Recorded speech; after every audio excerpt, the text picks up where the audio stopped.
Reborn as the Viking Pirate King. Hello again, dear adventurers of the multiverse. Thanks for joining us once more on this epic journey. Remember, this story is pure science fiction from our wild imagination, so don't go trying to summon dragons in your backyard. The rights of this amazing novel belong entirely to its original author. We are only the narrators. Do you want more adventures?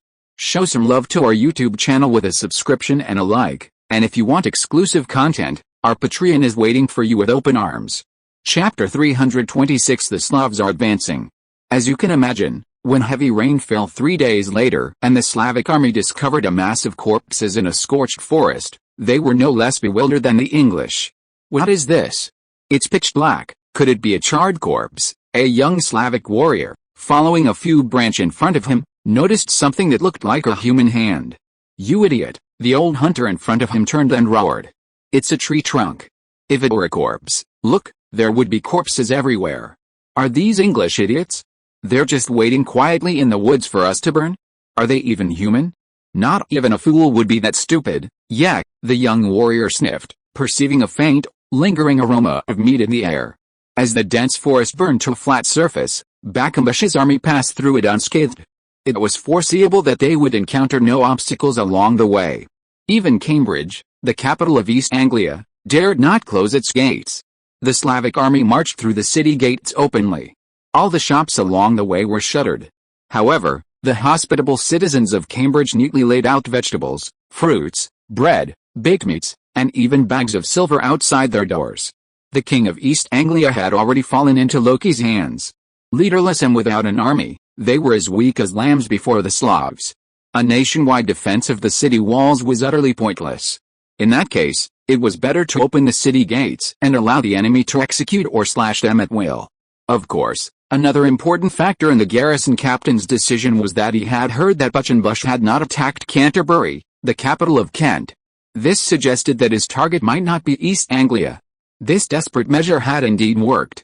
The Slavic army, having climbed the hill from Kent, a journey almost as steep as a mountain, was already starving. The faint aroma of meat in the burning woods had already ignited the hunger in their bellies. As we all know, the carrying capacity of light vessels like longships is very limited. Loading the Slavic warriors, along with the giant bears and wargs for riding, left very little room for food. This army had been starving for a long time. Unlike the Vikings, the Slavs lived in a cold tundra where trade was virtually non-existent. While the hides, herbs, and dried meats obtained by hunters were in high demand in some cities, the remoteness, coldness, and severe lack of guides made it difficult for merchants, who valued profit but even more efficiency, to consider this desolate place. Over time, the lack of trade reduced the Slavic demand for gold coins. Many, like Bakambush, looted hundreds of thousands of gold coins but didn't know how to spend them. The Slavic silver coins looted by the Vikings were mostly stained with black rust, a testament to their dedicated hunting and herding, their long-term self-sufficiency. In Cambridge, they stuffed their bellies with food and wine, even engaging in primitive, joyful dances in the deserted streets.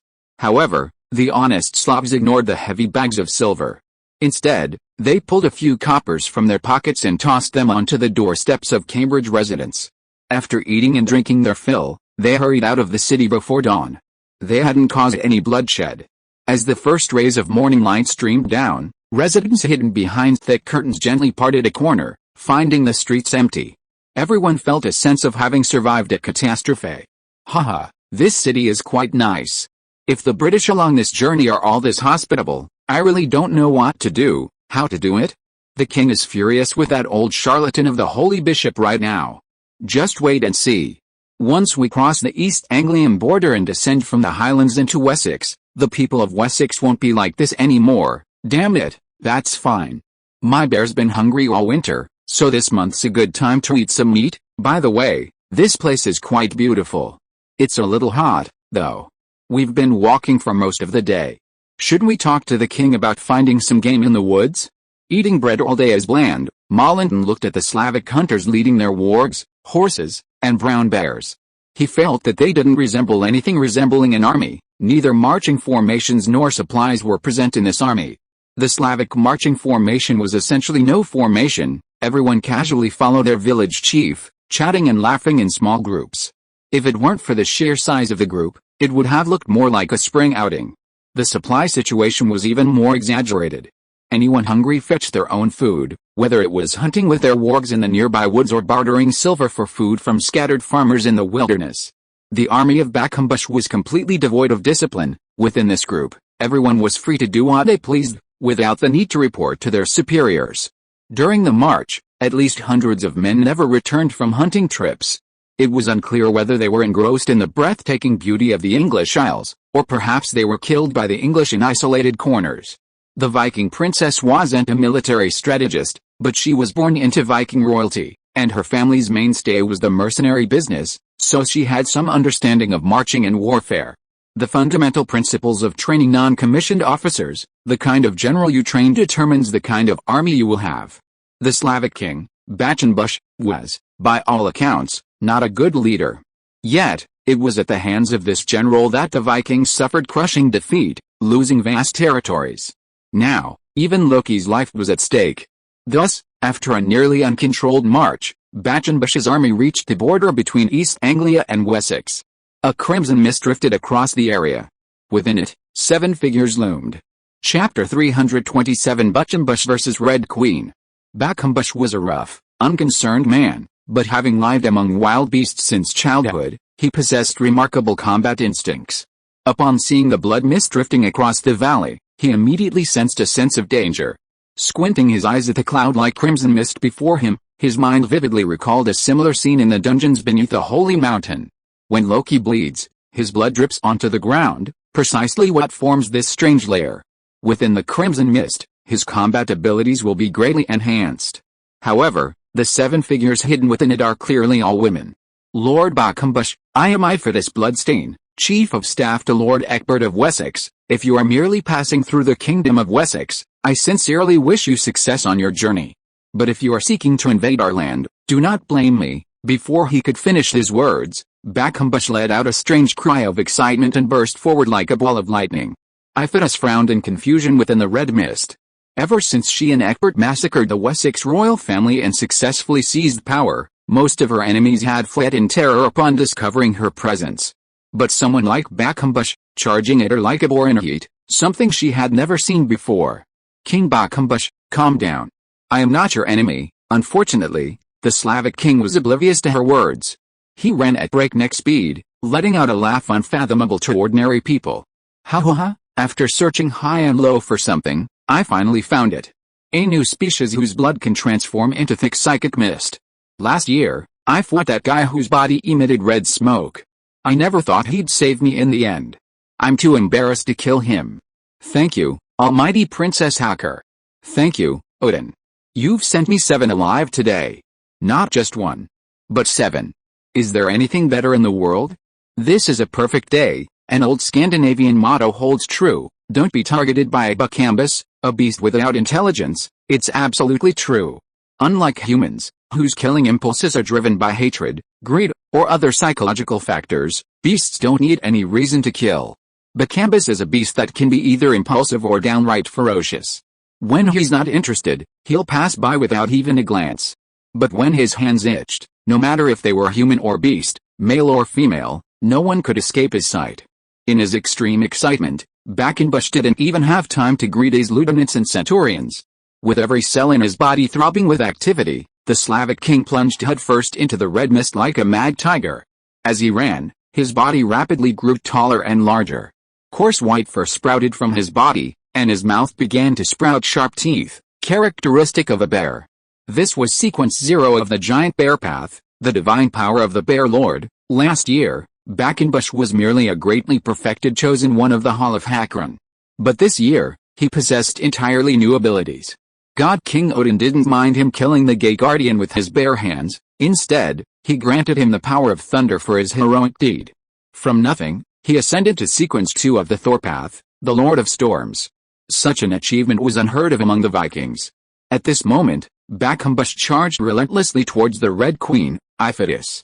This was his first use of the power of the thunder god after receiving it. Transformed into a violent bear, Bakumbush ran at breakneck speed, dropping one massive bolt after another from the sky. The falling lightning dispersed the dense fog, emitting a faint scent of burnt beard. Iphitus still attempted to engage him in conversation, but before she could form any words, Bakambush's massive bear claws slammed down upon her, lashing out with thunder and lightning. You so impressive fellows, better get your act together. If you're as fragile as that fire-breathing squishy creature or that monk covered in ghostly talismans, I'll be deeply disappointed. The Red Queen was a high-sequence powerhouse under the Crimson Creator's command, so Ifidus certainly wouldn't be as vulnerable as the chosen ones of the New God Faith sequence.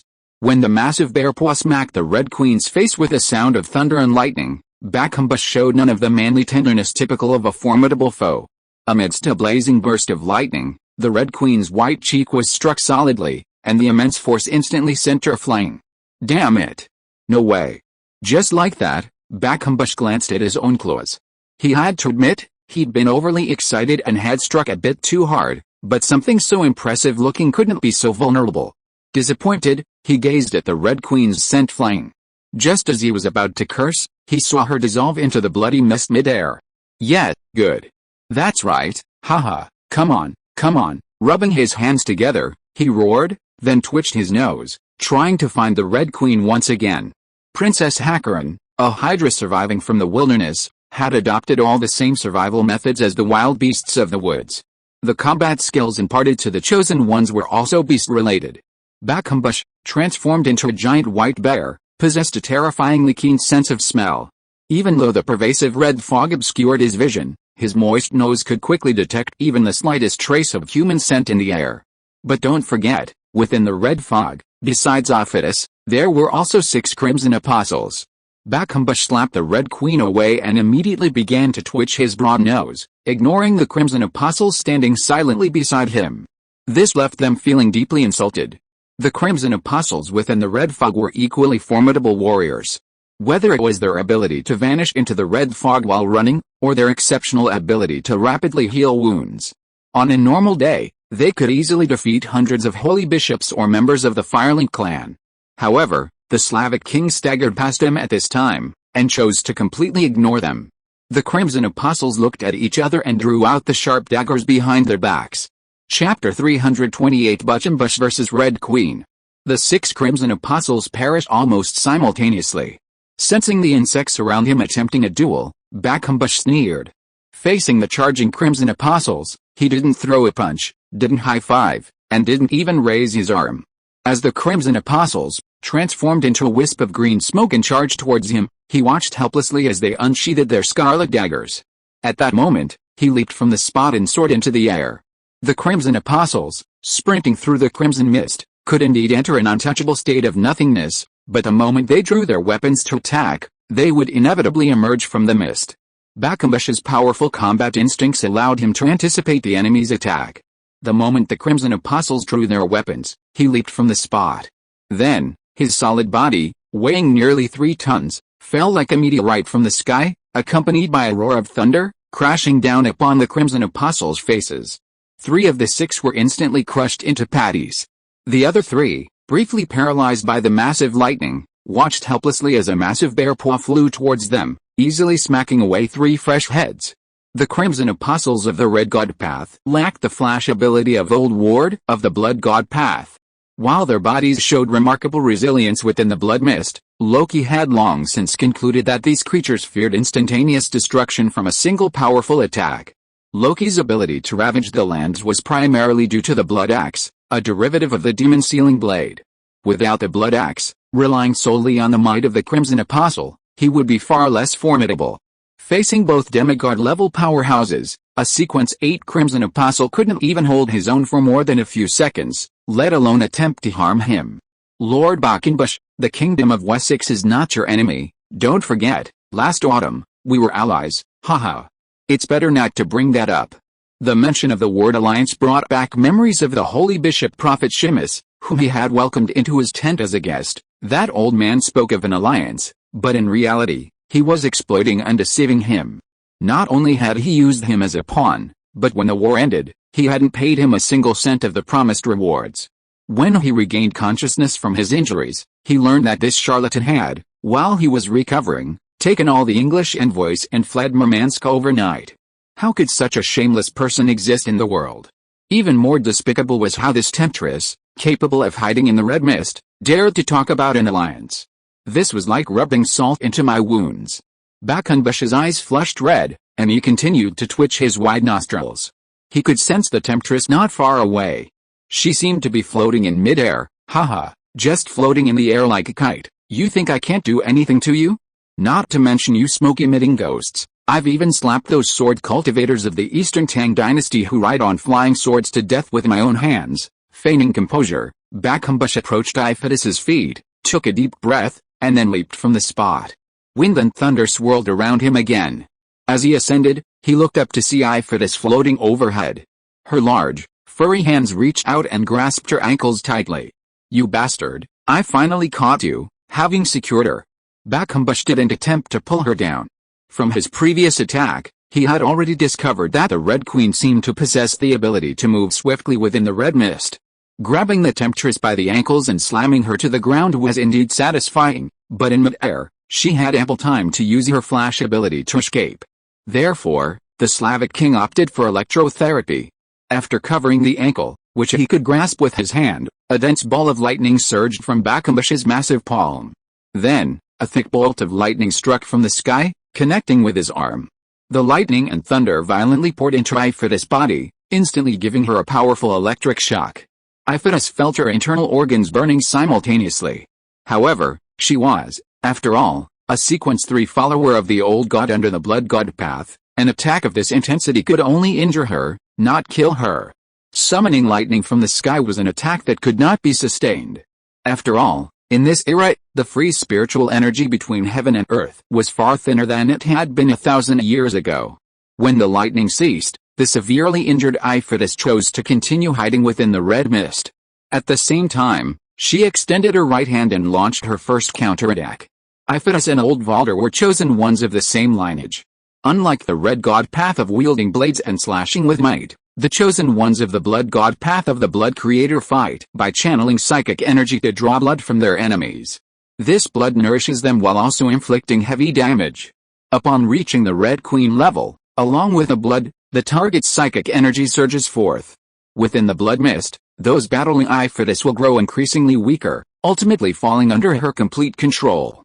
However, today, she faced a savage outer god, a Sequence 0, as the Bear Lord. Bakunbush's hardened skin rivaled steel in sheer defensive power. Unlike the fragile skin of ordinary humans, Iphitus, despite her utmost psychic energy, was unable to draw any blood from the white bear. In a sense, Bakunbush was invincible to her. Respected Slavic king, if you have any requests or wishes, we can sit down and talk like civilized people in a civilized world. Whatever you need, whether it's gold, women, or even land, just state your request, and the generous King Egbert will grant it to you with both hands. There's no need to mobilize an army and wage war. By this point in the battle, Iphitus' tone had softened noticeably. However, Bakunbush, his eyes red, refused to listen. The Red Queen's blood-draining ability wasn't without its effects on him. His blood was now surging through his veins and heart. Iphitus had artificially transformed Bakunbush into a volcano of uncontrolled emotion. He could feel his heart beating violently, its strange rhythm energizing every muscle in his body, making him furious. Damn it! I must kill this witch today. I'm going to pull it from the air and rip it into pieces. But this thing keeps flashing around. Is there any way to deal with it? Looking up at the sky with his scarlet eyes, Bakunbush sat down on the ground and used his brain with all his strength. Chapter 329 Bakunbush vs. Red Queen. Iphitus Bloodstain's life was a legendary one. Her brown hair, tan skin, and dark eyes all suggested she was not a Caucasian from the Western continent. Her homeland was the Zoroastrian Arab Empire. Iphitus came from an exceptionally distinguished family. Her ancestor was none other than Darius the Iron Emperor, who had brought down the Persian Empire in 500 BCE. In Iphitus's family tree, Darius, Xerxes, Artabanus, and countless other prominent figures fought across the Mesopotamian plains. The division of an hour into 60 minutes and a minute into 60 seconds came from her family. However, millennia passed, and by Iphitus's generation, while the family still retained its castle, title, and vast acres of fertile land, the glory of its former emperors had long since faded from this ancient family.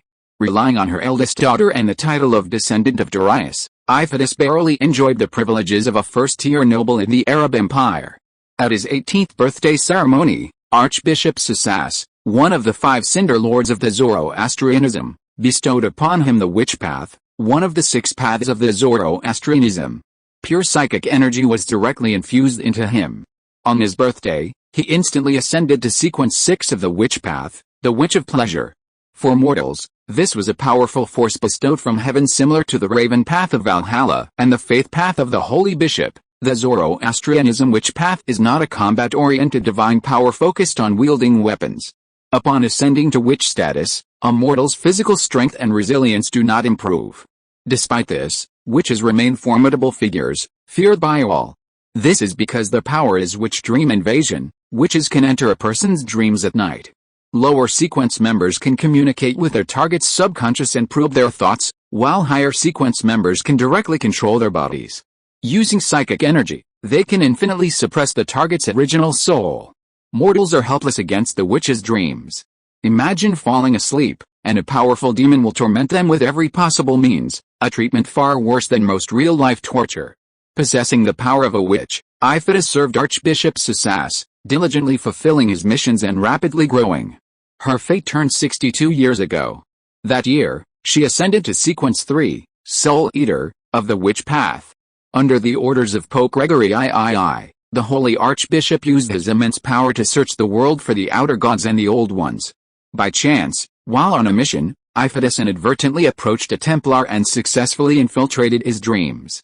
In the Templar's dream, he learned the location of a remnant city of an ancient god called the Bloody Creator. Within that city, the remains of the ancient god still lingered. Regardless of faith, the living corpse of an ancient god is a crucial means of pleasing the gods. Obtaining the remains of an ancient god and offering them as a sacrifice to one's primary deity is the primary battleground between the new gods born from humanity. Upon receiving this crucial intelligence, Iphidus immediately contacted Archbishop Sassas, who promptly ordered her to lead a 30-man detachment composed entirely of high-sequence chosen ones deep into the uninhabited wilderness of the western continent to battle the Templars for the remains of the ancient god. However, upon entering the ancient ruins, the two teams collided head-on, and a fierce battle ensued. The Templars from Constantinople were also determined to obtain the flesh of the Bloody Creator. Therefore, they dispatched an elite force.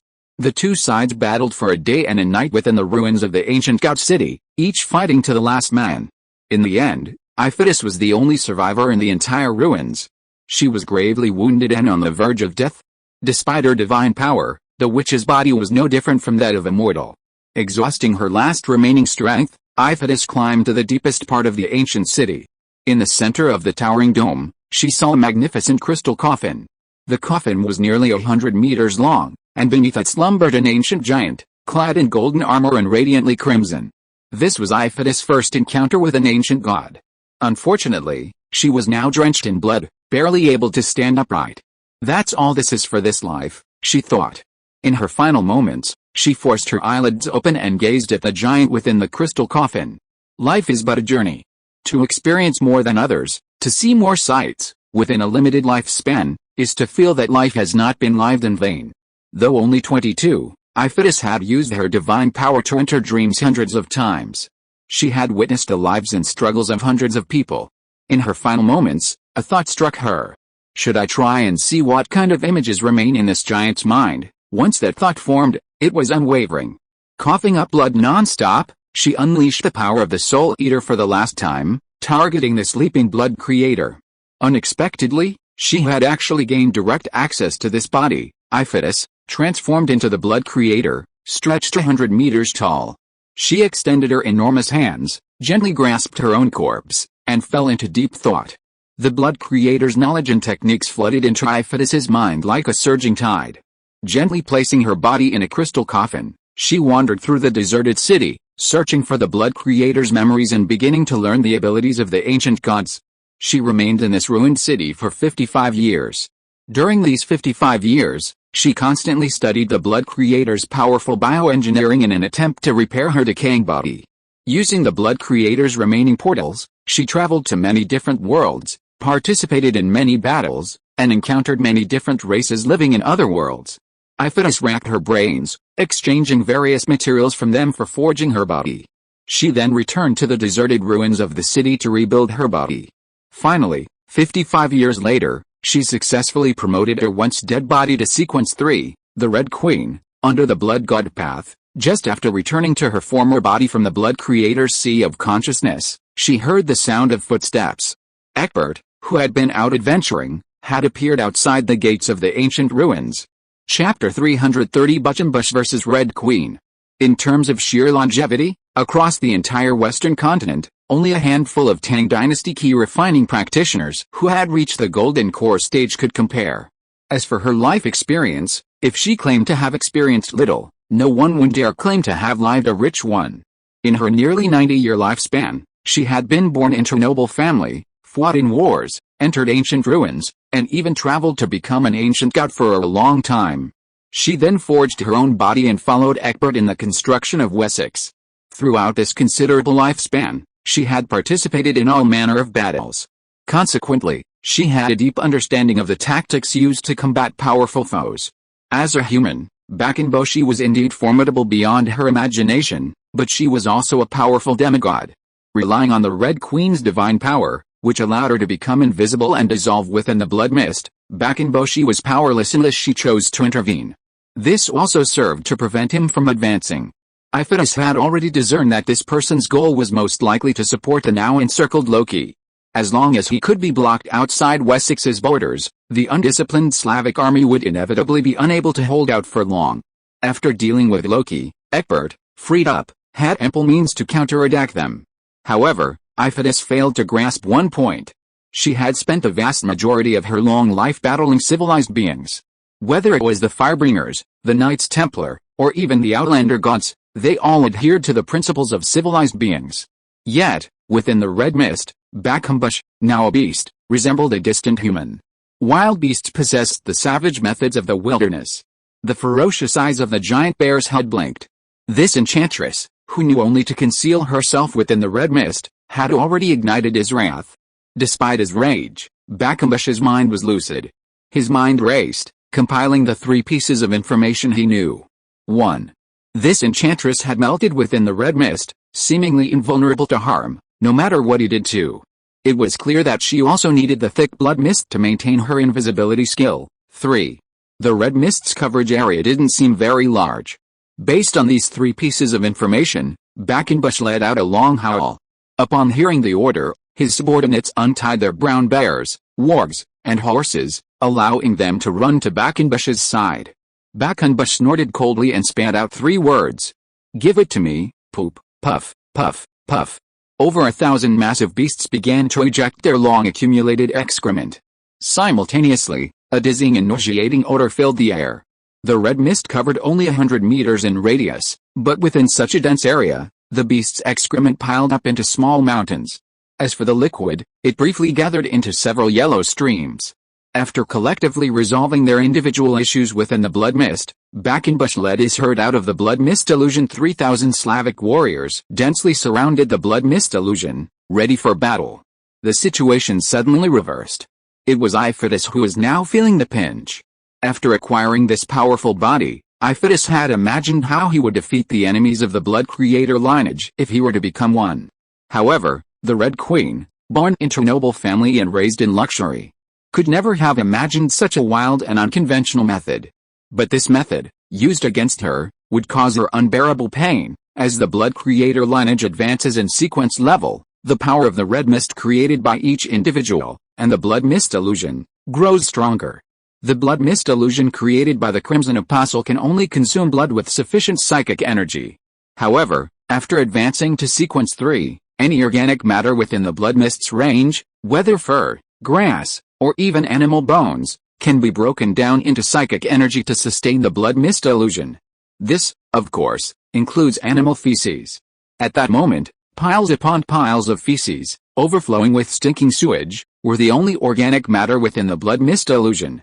Like a long drought followed by a downpour, the thick fog rapidly devoured the spiritual energy within.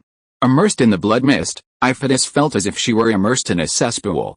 The sticky texture of the blood mist and the increasingly intense fermenting stench nearly brought her to the brink of collapse. In over 90 years of life, she had never experienced such suffering before. However, looking around, she knew that after escaping the blood mist illusion, the chosen ones of the blood creator lineage were even inferior to ordinary holy bishops and monks. If she dared to leave, The mad Bakumbush and his 5,000 Slavic beast warriors would undoubtedly do something horrible to her. Time passed, and Iphitus felt like she was living in this red cesspool. Further adding to her despair was the vast quantities of feed and meat Bakumbush had somehow found, forcing the over 1,000 beasts to eat them. The stomachs of the wargs and giant bears churned rapidly, producing more feces. In just 2 days, her blood mist illusion was nearly filled with excrement. At this rate, in another week, a new mountain of feces would be enough to bury her. Barely surviving another day, Iphitus, completely broken, chose to emerge from the blood mist. In a daze, she attempted to negotiate with Bakumbush, but the Slavic king simply gave her a cruel smile. Without a word, he backhanded her and struck her in the skull. Iphitus, a powerful demigod of the blood god path, was instantly knocked unconscious and collapsed to the ground. I'd like to call this chapter Old Boss Incredible Tactics. If you are listening to this novel on a channel other than Fanfic World, it means it was downloaded and re-uploaded without effort. We warmly invite you to visit our channel, Fanfic World. There you will find the original version of this story and many other novels of various genres. We look forward to seeing you dive into a world of incredible novels. Chapter 331, Decisive Battle, 1. A brilliant firework suddenly rose from the dark sky. Loki looked up at the 3 brilliant flames rising into the sky, a smile playing on his lips.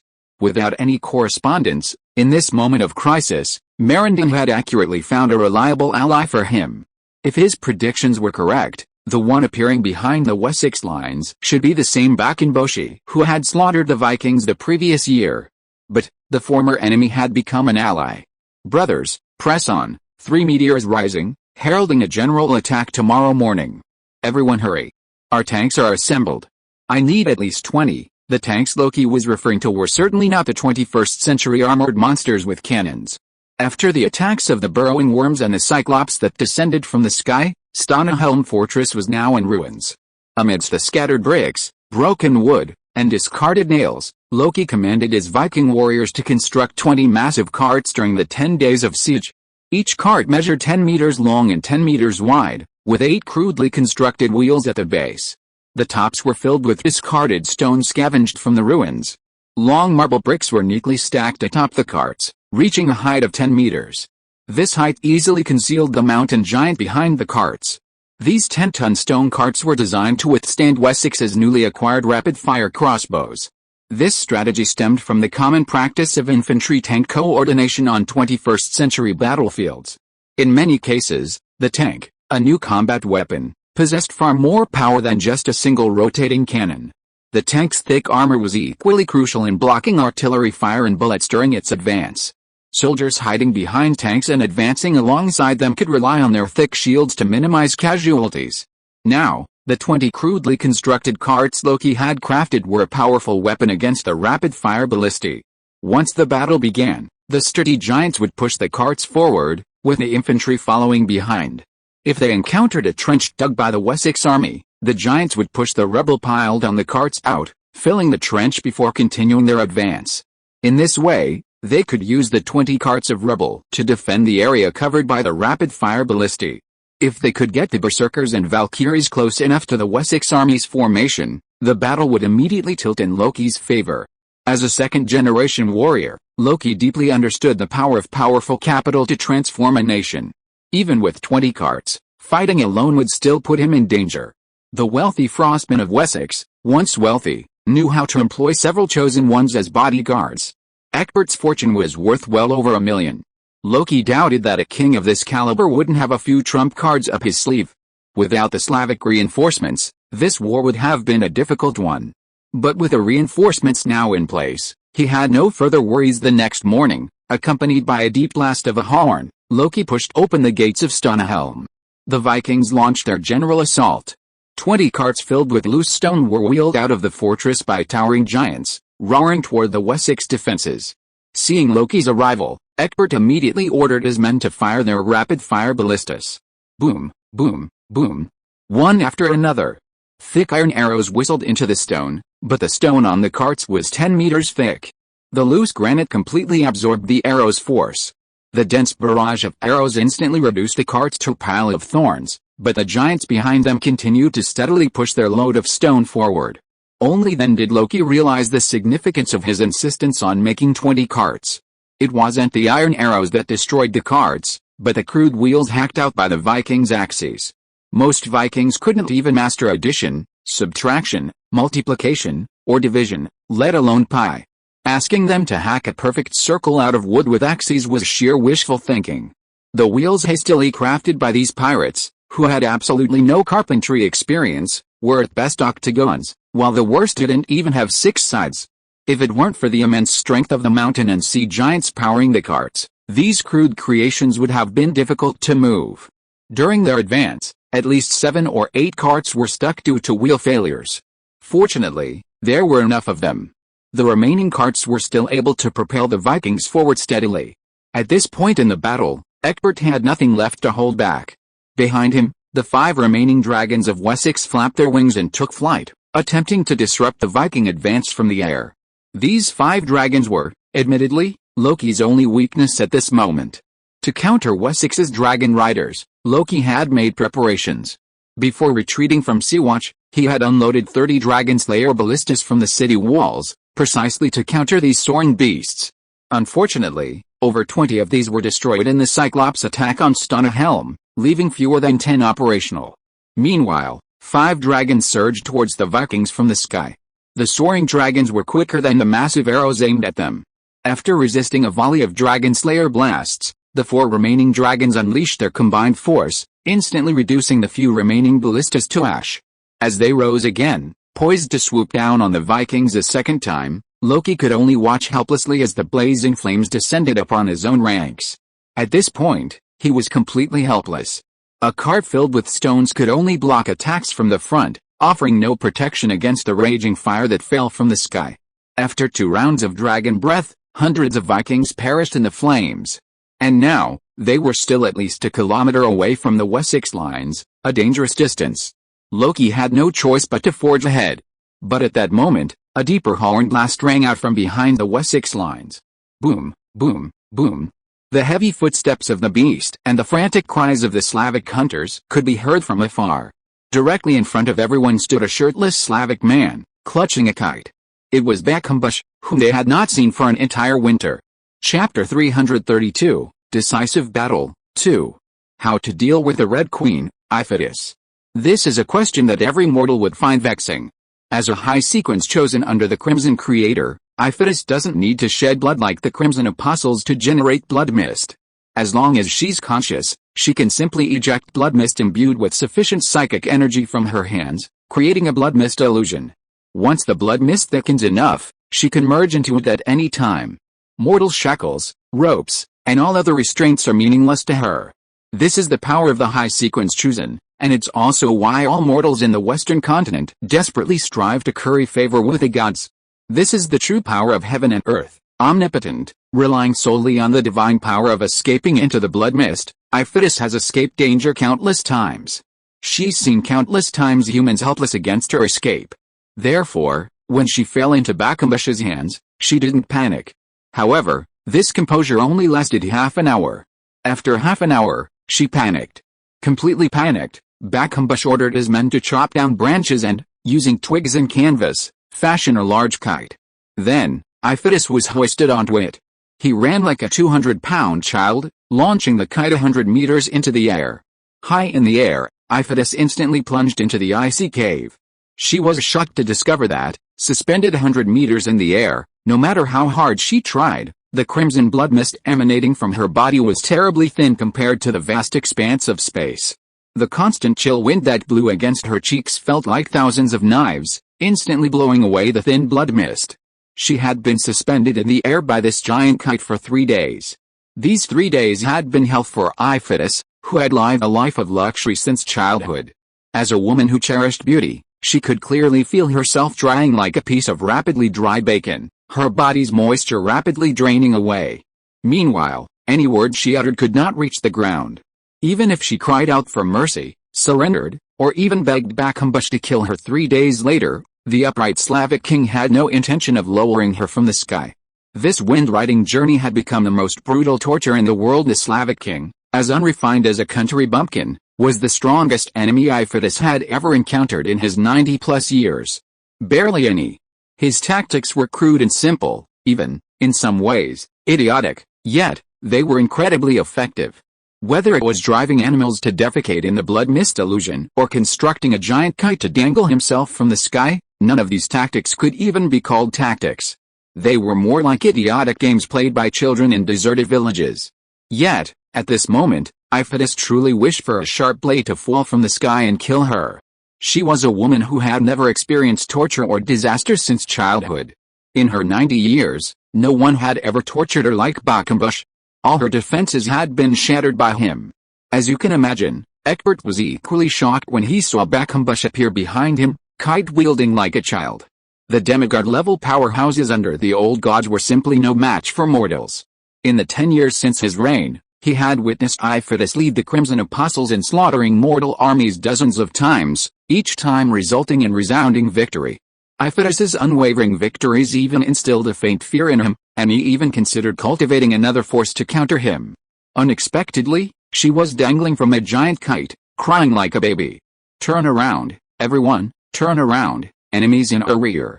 Withdraw the train immediately," and the cavalry turned their horses. Don't worry about those Viking bastards. Egbert had never considered the Red Queen's defeat, and his rearguard was therefore extremely weak. The consequence of this sudden change of formation was that the entire front was immediately thrown into panic. At least half of the rapid-fire ballistas needed to slowly turn their muzzles to face the Slavic army charging from behind. However, to resist the recoil, each of these 2-ton precision weapons sunk deep into the earth. As the Wessex army frantically pulled the heavy machines from the mud, the Slavic army's first wave, bear riders riding on the backs of giant bears, had already smashed through the baggage train at the rear of the position and charged directly towards Egbert's center. The Slavic army numbered only 3,000, but even so, they charged like a red-hot spear, driving straight into the rear of the Wessex army. Remember, while the Wessex army's combat effectiveness was uneven, it still numbered nearly 100,000. To ensure the security of the Stonehilm fortress, Egbert even conscripted all the reserve militia from Wessex's 5 provinces, determined to trap Loki inside Stonehilm. However, the ferocious Slavic beastmen turned a blind eye to the massive army around them. Bear and wolf riders drew their machetes, fearlessly slashing at any enemy who dared approach. Killing was as commonplace to them as drinking water. Across the vast Slavic tundra, all those weaklings unable to adapt to the brutality and suddenness of warfare had perished at the hands of the Vikings. The annual Viking eastward crossing raids had long since washed away any weakness in the survivors. Charge, charge, charge towards the thickest point of the crowd, crushing every soft-hearted English sissy along the way, and more, target those charlatans with crosses painted on their bodies. I'll chop every one of them down. Still tugging at his kite, Bakenbush carried no weapon. Amidst the battles of tens of thousands, where swords were drawn, he strolled leisurely, as if on a spring outing. Slowly stepping over corpses and scraps of flesh, he made his way towards Egbert's central tent. The soaring dragons, upon noticing the enemy's arrival, had already abandoned the slowly advancing Vikings and hastily retreated. Their first target, naturally, was Bakenbush, strolling through his garden like a child. Bakenbush, upon seeing the dragon rider, showed no sign of panic. Handing the kite string to his companion, he rolled up his sleeves, narrowed his eyes, and gazed upward. In his youth, he had seen many of these beasts, surviving from ancient times, in the cold Slavic tundra. However, each sighting of the dragon Bakenbush filled him with excitement, like a festive occasion. Over time, no dragon dared approach Murmansk. The dragon's weakness was that the flames it breathed could only reach about 30 meters. Therefore, to attack Bakenbush, they had to land just 30 meters from the ground, perfectly within his range. Seeing the dragon about to fall, the Slav king's body flashed with lightning. He leaped up like a cannonball flashing with lightning. While the dragon's breath was still gathering power in the dragon's mouth, he had already stepped on the dragon's back and then punched the dragon rider's head to pieces. Chapter 333 Decisive Battle 3. In the forest, if prey surrounded by wolves wanted to survive, there was only one strategy: find the Wolf King, and then kill him. Having grown up alone in the cold Siberian taiga, Bakenbush knew this well. Therefore, in every battle, he had one and only one target: the enemy general himself. The Slavic warriors were few in number. 3,000 beast warriors plunged headfirst into a 100,000-man army and were immediately surrounded. but even this small force exerted a pressure on Egbert like a mountain. After crushing 2 dragon riders with 2 punches, Quackenbush landed and picked up his kite again. He didn't run, nor did he panic, but simply approached Egbert step by step, overlapping each other.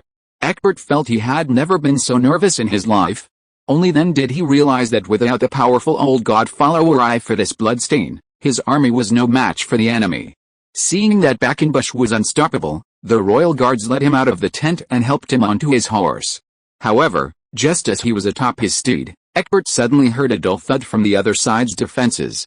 Turning back, he saw a row of massive carts loaded with stone had already been thrust into the path of the rapid-fire ballistas.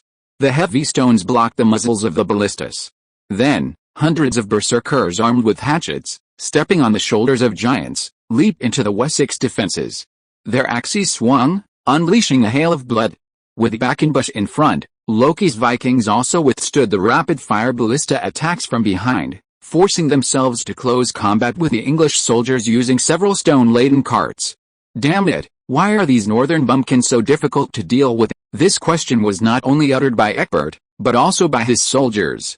Relying on the deterrent power of his vast national strength, the shrewd Egbert always managed to pinpoint opportunities before a war broke out, nipping potential conflicts in the bud. Even with the occasional showdown, Wessex's enemies were no more than the equally fragile holy bishops of the other 6 kingdoms. Yet, even against such a force, the Wessex soldiers had long ceased to raise their iron swords. Despite their sheer numbers exceeding 100,000, and despite the chaotic battle, their sheer numbers were enough to crush the Viking and Slavic armies. The disparity in fighting spirit and skill was profound. In a matter of moments, the berserkers charged into the Wessex ranks like unstoppable force. Bathed in flames, the fiery berserkers slaughtered not individuals but rows. With a single swing of their flaming axes, every English soldier within range, blade and sword alike, fell like wheat. As for the sea giants and mountain giants, they could easily destroy the war elephants and other exotic contraptions brought by the Visigothic pirates. On the other side of the battlefield, no one could stop the rampaging bears. In the icy taiga of Murmansk, even an arrow-toothed leopard, surviving from ancient times, would retreat before a man-sized brown bear, let alone these flesh-and-blood English soldiers. Charging into the formation, the wolf rider and the bear rider immediately separated from their mounts. The brown bear used its tough, thick fur to block the heavy infantry spears, while behind it, the bear riders, brandishing their sabers, dropped from the air to the rear of the spearmen. The most direct way to break the spear formation was to charge directly into the center of the spearmen. This way, the 3-meter-long spears would be ineffective against the knights. The bear riders, however, could wield their sabers with impunity, savagely slaughtering everyone around them. "You, come down and save me," in desperation, Egbert shouted to the soaring dragon riders. With no way out from behind, the dragon riders, who could escape from high altitude, became his only option. However, he ultimately overestimated the loyalty of these proud dragon riders. The dragon riders were no fools. They knew that given the current situation on the battlefield, landing on the ground was out of the question. If they dared approach the ground, they would be instantly slapped to death by Quackenbush, who would take off from the spot. True, Egbert had done them a favor.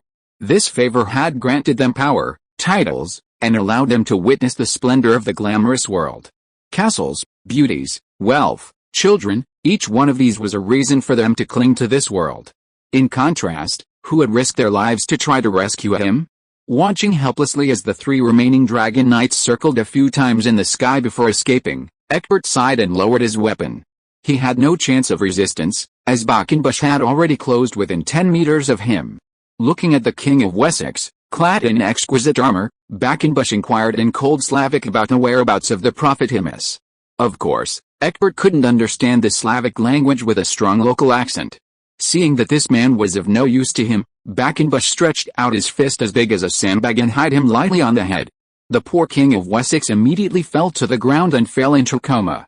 "I would be too embarrassed to kill such a coward," muttering softly, Quackenbush kicked the unconscious Egbert to a leg behind him.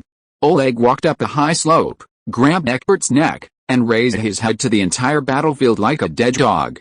"Egbert is dead, escape, you bastards." Chapter 334, Decisive Battle, 4.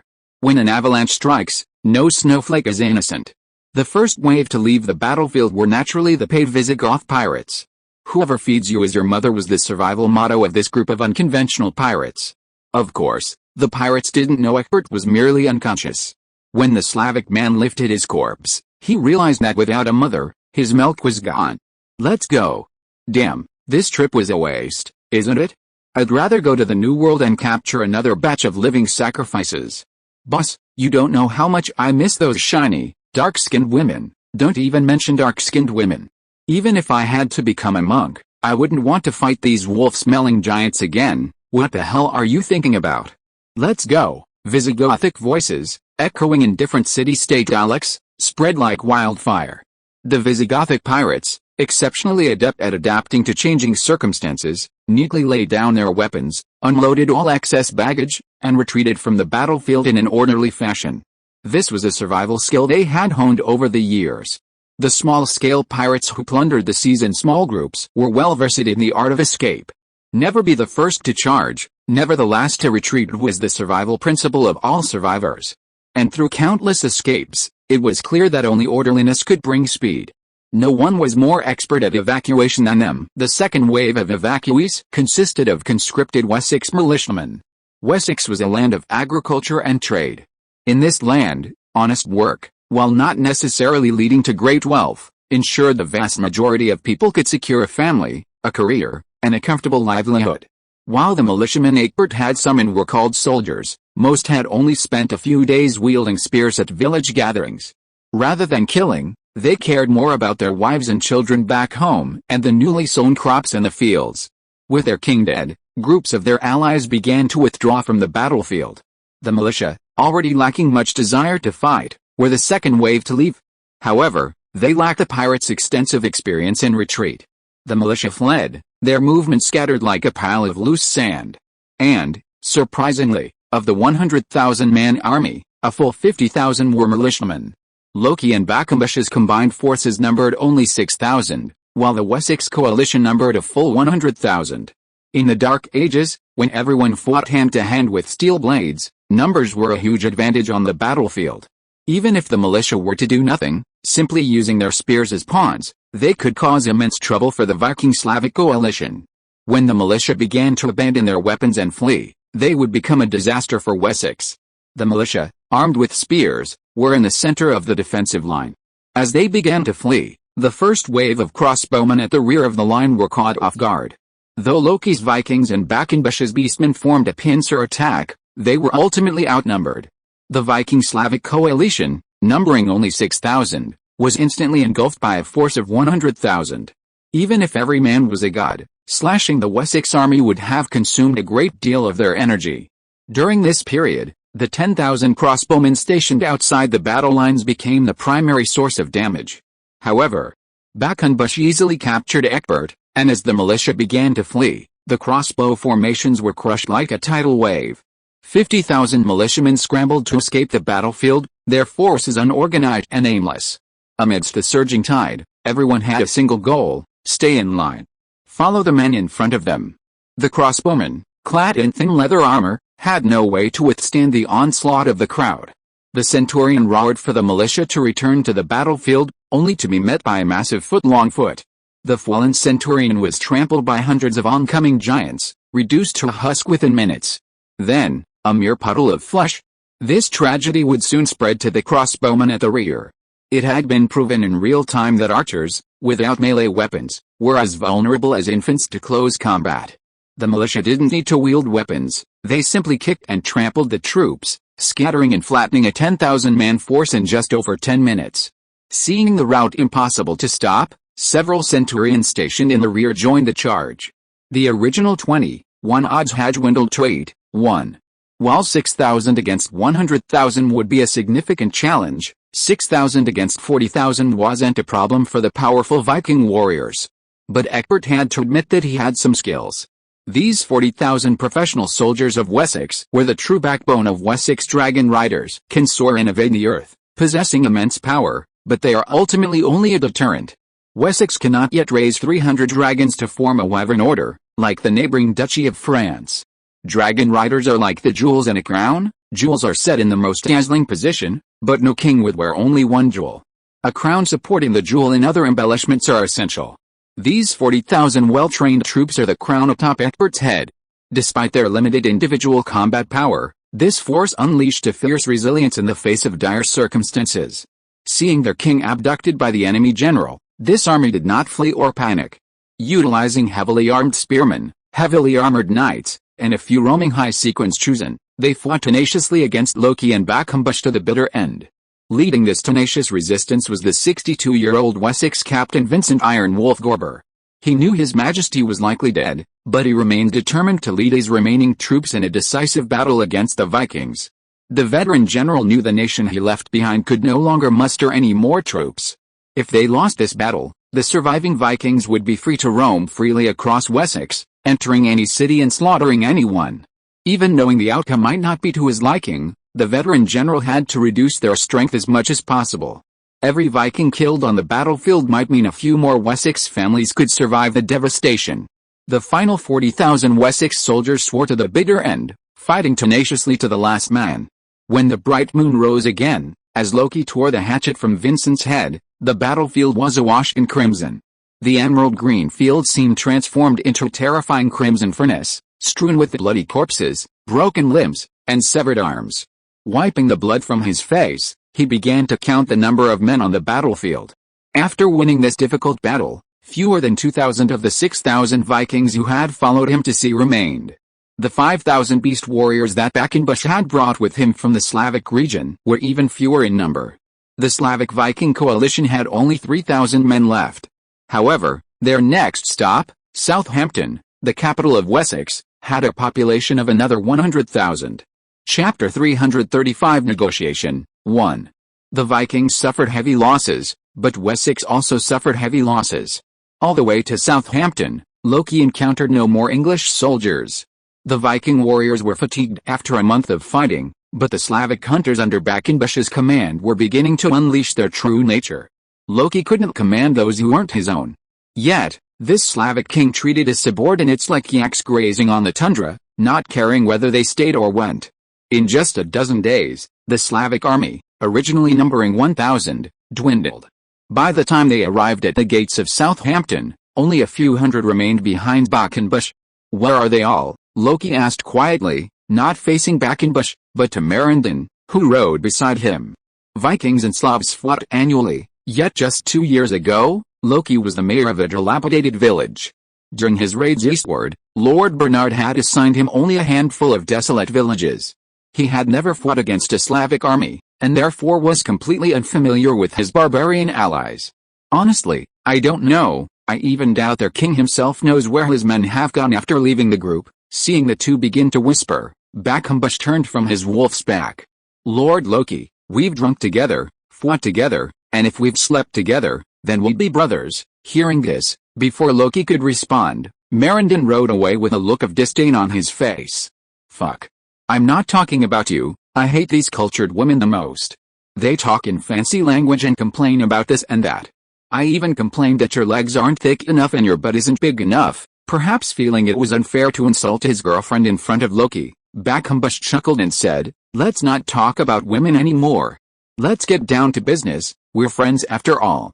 You can't let me come here for nothing, right? Well, do you want to show me that portal someday so I can go in and see it?" Loki smiled wryly and nodded. Marindin was as clever as he'd imagined. After they confirmed their relationship last year, he'd described his experiences in the Holy Mountain to her, and this clever woman had immediately grasped Backhambush's true desires. This man had a single goal in life, to court death. Any threat to his life piqued his interest. And if it could also inflict excruciating pain on him, even better. This was combined with a series of monsters Loki encountered upon entering Asgard. Marindin arrived in Murmansk and bluntly revealed Loki's secret of the portal to Asgard. Backhambush said nothing, summoning his vassals that same afternoon. Just 3 days later, the military season concluded, and the 300 longships abandoned outside Storm's End last autumn were brought back by skilled Viking sailors. With a rescue mission complete, he naturally desired his reward. He suspected it would be in Loki's hands. "My king, unfortunately, the portal is not in my possession right now, but I promise that when this war is truly over, I will lead you to Asgard, and you will be able to hunt with the Vikings every autumn." Haha. Such free help is simply wasted. Very well, in all these years, no one has ever been able to deceive me. Barkambush, the Slavic king's promise was immediately displayed before Loki's eyes as soon as the gates of Southampton opened. The mighty man, riding a mighty warg, completely ignored the fearful gazes of the city's inhabitants. He arrived at the door of Southampton Cathedral, kicked it down, and rushed in, pulling out the prophet Shemus. Shemus didn't wail or beg for mercy. He didn't even have time to register who had dragged him from the cathedral before a calloused hand grasped his head. That was the last light he'd ever seen. With a soft pop, Barkambush crushed his soft skull. I told you, no one can deceive me. Pulling over the nearby priest, who was drenched in feces and piss, he hung Shemus's lifeless body on the cross, then vigorously wiped the greasy, bloody stains from his hands across the priest's chest. You should be thankful that the deceased Holy Lord blessed you with such an ordinary face. I can't recall if you were among his followers.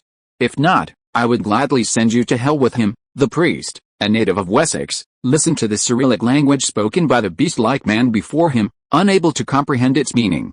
He could only nod tremblingly, then watched him leave the chapel, his footprints trailing blood. Barkambush's move decisively intimidated all the merchants who had attempted to organize a militia. Hearsay is believing. The Slavs in the bard's tales were illiterate and uncouth, as untamed as wild beasts. They would be slaughtered and played with by wandering young men, and wouldn't even dare to take up arms to resist. But reality often differs greatly from these distorted legends. Seeing this Slavic man single-handedly charge into the church and casually slaughter a powerful Sequence 3 demigod, they immediately felt a deep fear. But Loki didn't make a move yet. Reaching the center of the bustling marketplace, Loki cleared a space and yanked Iphitus from the sky. Despite being a demigod-level chosen one, Iphitus had been suspended high in the sky by a kite and subjected to the fierce winds for 7 days, leaving her in a state of disfigurement. Even so, Loki didn't give her a single chance. After pulling her down from the air, the weakened Iphitus could no longer stand. 7 days of raging wind had continuously poured into her mouth. By this time, her throat had swelled to the size of an egg. Just the right thing. I don't need your shouting. He extended his foot-long, broad foot to press against Iphitus's cheek, then raised his axe and slashed at her neck. The chosen one, drained of all her psychic energy, was as fragile as a mortal. With a smooth stroke of the axe, Loki severed her head. He then chopped off her limbs and publicly set her torso ablaze. Having served as a Crimson Apostle for a considerable time, he knew all too well how terrifying these creatures could be. He couldn't give Iphitus even a chance to recover. After the body, he dealt with the head. He found a random restaurant, rubbed a pile of soot from the furnace, and tossed a freshly severed head into the ash. The dry soot quickly absorbed the remaining blood from the head. Carrying the large wooden barrel, Loki entered the Southampton Palace. In the council chamber, he placed the Red Queen's head, now drained of all color, in the center of the long table.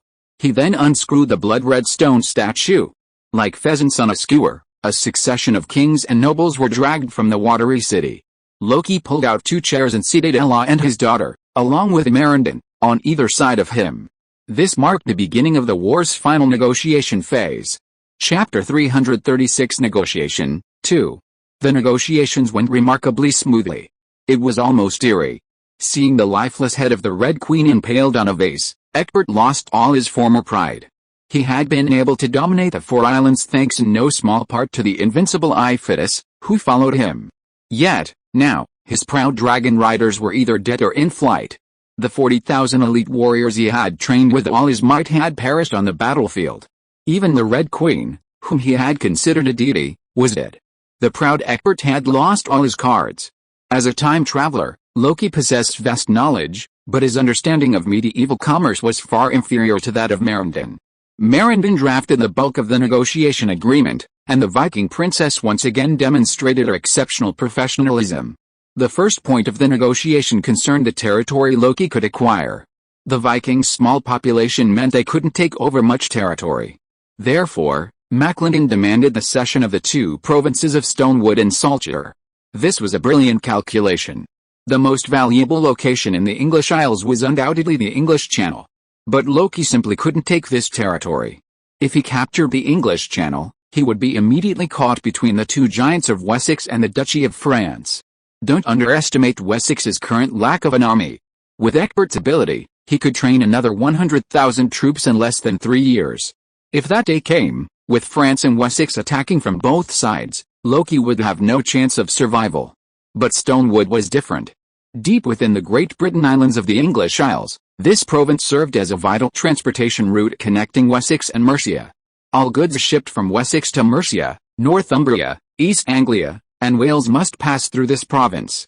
Similarly, all goods these four nations wish to export to the western continent must be shipped from here to Wessex. Controlling this vital route, the tolls alone are sufficient to cover the basic expenses of both provinces. Secondly, there is Salcher, home to the Sea-Watch Fortress. A large portion of Salcher's value lies in the Sea-Watch Fortress. It is an ice-free port, with the sea remaining frozen for less than a month during the long winter, before thawing again due to the currents. This gives Loki a port with constant access to the sea. This will greatly enhance the trade capabilities of the two provinces, and more importantly, allow him to travel back and forth across the North Sea at any time. It will also provide a permanent link to Scandinavia. With Loki's limited 20,000 Vikings, they can only occupy two provinces at most. If Loki were to expand his territory and seize more territory, the number of English in the provinces would be 10 to 20 times that of the Vikings. This situation would be extremely dangerous. After all, they hadn't yet allowed the English, who had changed their flag, to reap any benefits. They were still the invaders. After the two provinces were merged, the land was given a new name, Normandy, which translates to Northman's land. With the territorial issue resolved, the next issue to be discussed was war reparations. The Viking princess understood the principle of leaving a sliver of space. Capturing two fertile provinces from the English Isles was already a valuable achievement. If she demanded more, it would likely plunge the other 6 kingdoms into immediate famine.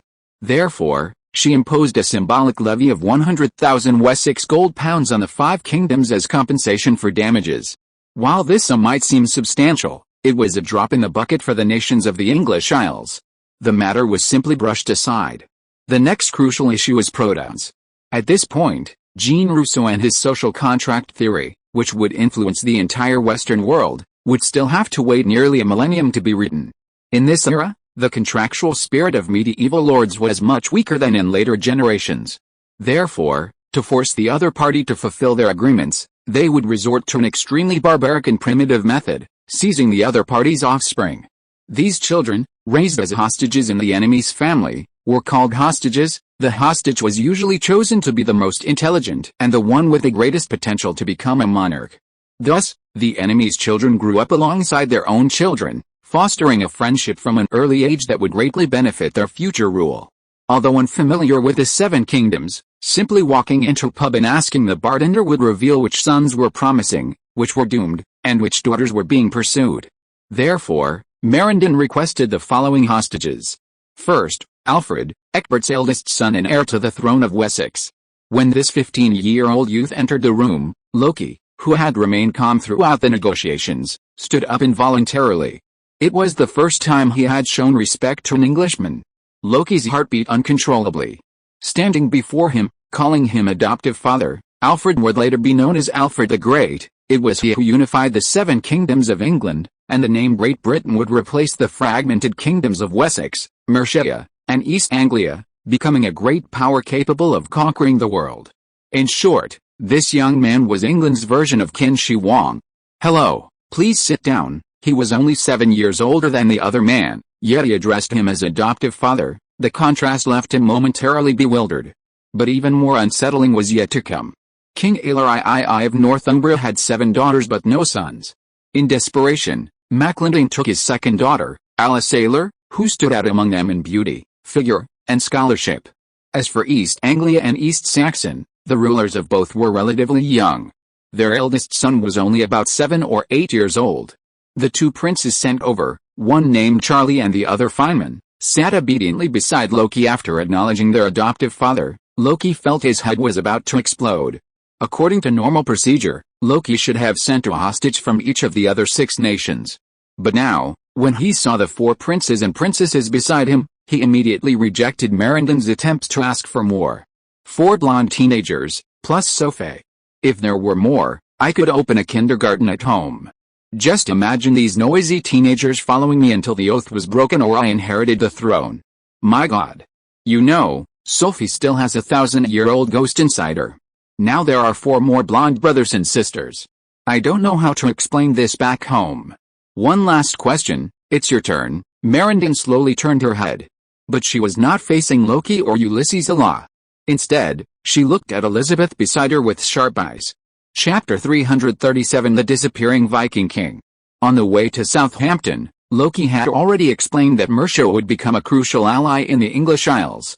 This was clearly apparent to Merendin. When treating allies, one cannot simply plunder the ruler's children as one would a defeated nation. Throughout human history, whenever it comes to alliances, whether between nations, lords, or even between 2 peasant families, there has always been only one effective method: marriage. To solidify the alliance between Normandy and Mercia, I need your highness to marry Loki, Duke of Normandy. The Mercian princess' eyes widened in horror. In the Bible, the enemies of angels are demons from hell. Demons are mentioned in numerous biblical stories, but they are, after all, fictional creatures. Elizabeth had imagined demons in her nightmares, like those depicted in the parchment scrolls: goat's hooves, oxen's horns, and a dark red complexion. However, while accompanying the Vikings, she discovered for the first time that the demons of the real world were 100 times more terrifying than she had imagined. From the walls of Sea-Watch, she witnessed the saber-toothed mercenaries transform the kingdom of Mercia into a flaming inferno. Then, during the siege of Stanifrest city, when Loki activated the Bloodstone statue to release the Vikings from the sunken city, the entire city was immediately annihilated. From the 70-year-old to the 4- and 5-year-old children, nearly everyone was brutally slaughtered by these bandits. Later, during the assault on the Flying Dragon Mountains, these bandits even slew dragons. The final battle at Stanahelm Fortress felt more like a real-life nightmare. If it weren't for her aging father, who had fallen into Loki's hands, Elizabeth would have prayed that these demons would be slain by another group. Sadly, after sacrificing tens of thousands of lives on the battlefield, these ruthless Viking raiders still had the last laugh. Elizabeth wondered how many more orphans, abandoned by their mothers, now lay across Wessex. And how many of these pitiful orphans would survive the next winter. Executioner. This man is nothing but a ruthless executioner. And he still dreams of marrying me. It's a dream. The girl clenched her fists tightly. She wanted to flip the table over and try again to finish off the demanding Viking lord beside her. But at that moment, a cold hand grasped her wrist. It was her father, Ulysses Allah, sitting behind him. My daughter, think about it, this was the first time in her life that her father had become angry. This low growl drew the attention of everyone at the negotiating table to her. Feeling the cold sweat dripping from her father's cold palms, Elizabeth gradually understood his concerns. For Mercia at this moment, cooperation with the Vikings offered only advantages. They were their only allies, and the Vikings would not attack Mercia without a care. And while the other 6 nations were focused on Loki, the kingdom of Mercia could maintain a low profile and develop its business. Now was the time to make sacrifices for this nation. I saw a king struggling in the Lost Realms. You will stab him, tame him, and eventually marry him, becoming his queen and fulfilling the destiny for all of us. Together, you will purify this land. She recalled her mother's words in the Church of Light. If her mother's words were true, perhaps only by becoming the Duchess of Normandy could she tame these barbarians with the most direct means. That's all. Just so that future generations of children could have a childhood without losing their fathers. The girl sat back and nodded gently. I will marry. Faced with all this, Loki felt at a loss for words. His girlfriend in this world had helped him find a wife without his permission. Such a magical thing could only happen to a king. In the face of power, personal relationships were of no account. At this moment, he could only clasp his hands together and express his gratitude to the ethereal Holy Lord Christ.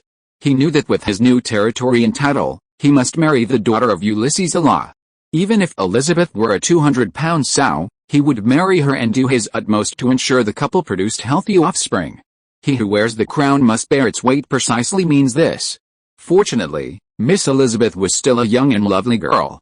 Otherwise, forced into a corner, he would likely resort to his self-inflicted cuckoldry again and find a gigolo to help him accomplish this arduous task.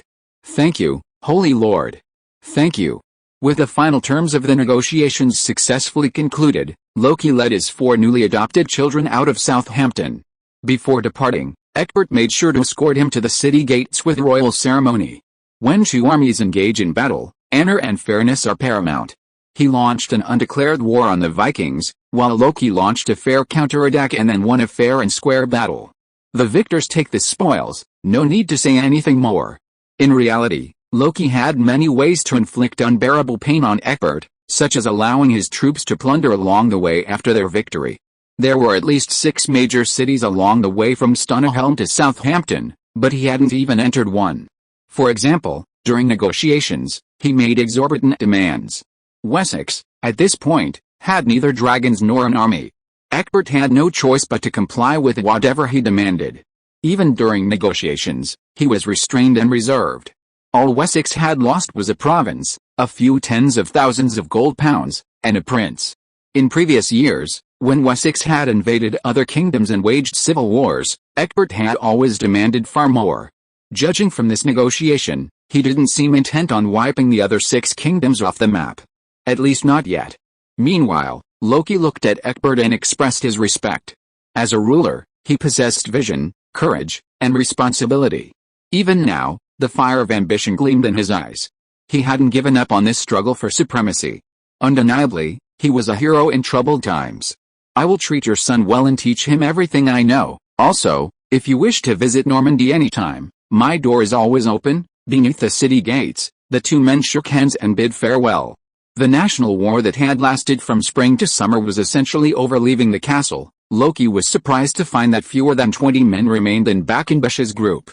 He was even more impressed by the Slavic king's free-range approach. Bakenbush was clearly accustomed to this situation. Haha, don't bother with him. After staying home for so long, you need to get some fresh air. Once you're done, the pups will naturally come back. Forget about anything else, just this heat alone. We from the permafrost simply can't handle it. Summer temperatures in the British Isles were already approaching 25 degrees Celsius. Meanwhile, snowflakes were still drifting across the sky in Murmansk. The Slavic king had long since grown tired of this, even for him, bizarre weather. Yet, to reach Asgard as quickly as possible, he shamelessly followed Loki. Compared to the Slavic king, Loki clearly had more important matters to worry about. The battle was over, seemingly a complete victory. But he couldn't forget that a group of saber-toothed mercenaries were still hiding somewhere in the English Isles. This worried him greatly. Before the battle, he had kept an eye on Archbishop Francis, asking him to keep an eye on the saber-toothed mercenaries' movements. He was convinced that Archbishop Francis had sent him a message. But he had never expected the appearance of the deity Mistcaller. For over 10 days in Stoneham, the area was shrouded in a near-constant, pure white fog. In such conditions, the ravens, the Vikings' traditional means of communication, were completely unable to find their targets. From their last communication, he learned that the saber-toothed mercenaries were stationed in Cheshire, Northumbria, and had not moved since then. This was consistent with his expectations of O'Sullivan. This old man must have been planning something similar to Hummel's blood pigeon during the Battle of Frostwater Village, waiting for Loki and Egbert to fight to the point of exhaustion before swooping in to reap the spoils. Frankly, when the Viking-Slavic coalition and the 40,000-man Wessex Central Army finally clashed, the saber-toothed mercenaries could have wiped them out if they had arrived in time. But, in the end, they never showed up. By the time negotiations began, Loki had learned that the saber-toothed mercenaries had completely withdrawn from the Kingdom of Northumbria. This behavior was completely out of character for Ivar O'Sullivan. Even if he hadn't intended to kill Loki, taking advantage of Wessex's weakened state to plunder the towns was a significant undertaking. How could he possibly go home? If you are listening to this novel on a channel other than Fanfic World, it means it was downloaded and re-uploaded without effort. We warmly invite you to visit our channel, Fanfic World. There you will find the original version of this story and many other novels of various genres. We look forward to seeing you dive into a world of incredible novels. Chapter 338 Reward. In the days that followed, the question of Ivar and the saber-toothed mercenaries' movements weighed heavily on Loki's heart. In terms of power, he was now a thorn in Ivar's side. He had single-handedly torn apart a once relatively stable nation. Financially, Ivar had no reason to let him go. The Asgard portal was in his hands. Without access to Asgard, he couldn't obtain the potion to send to the Chosen One. And without it, he couldn't mass-produce the saber-toothed mercenaries.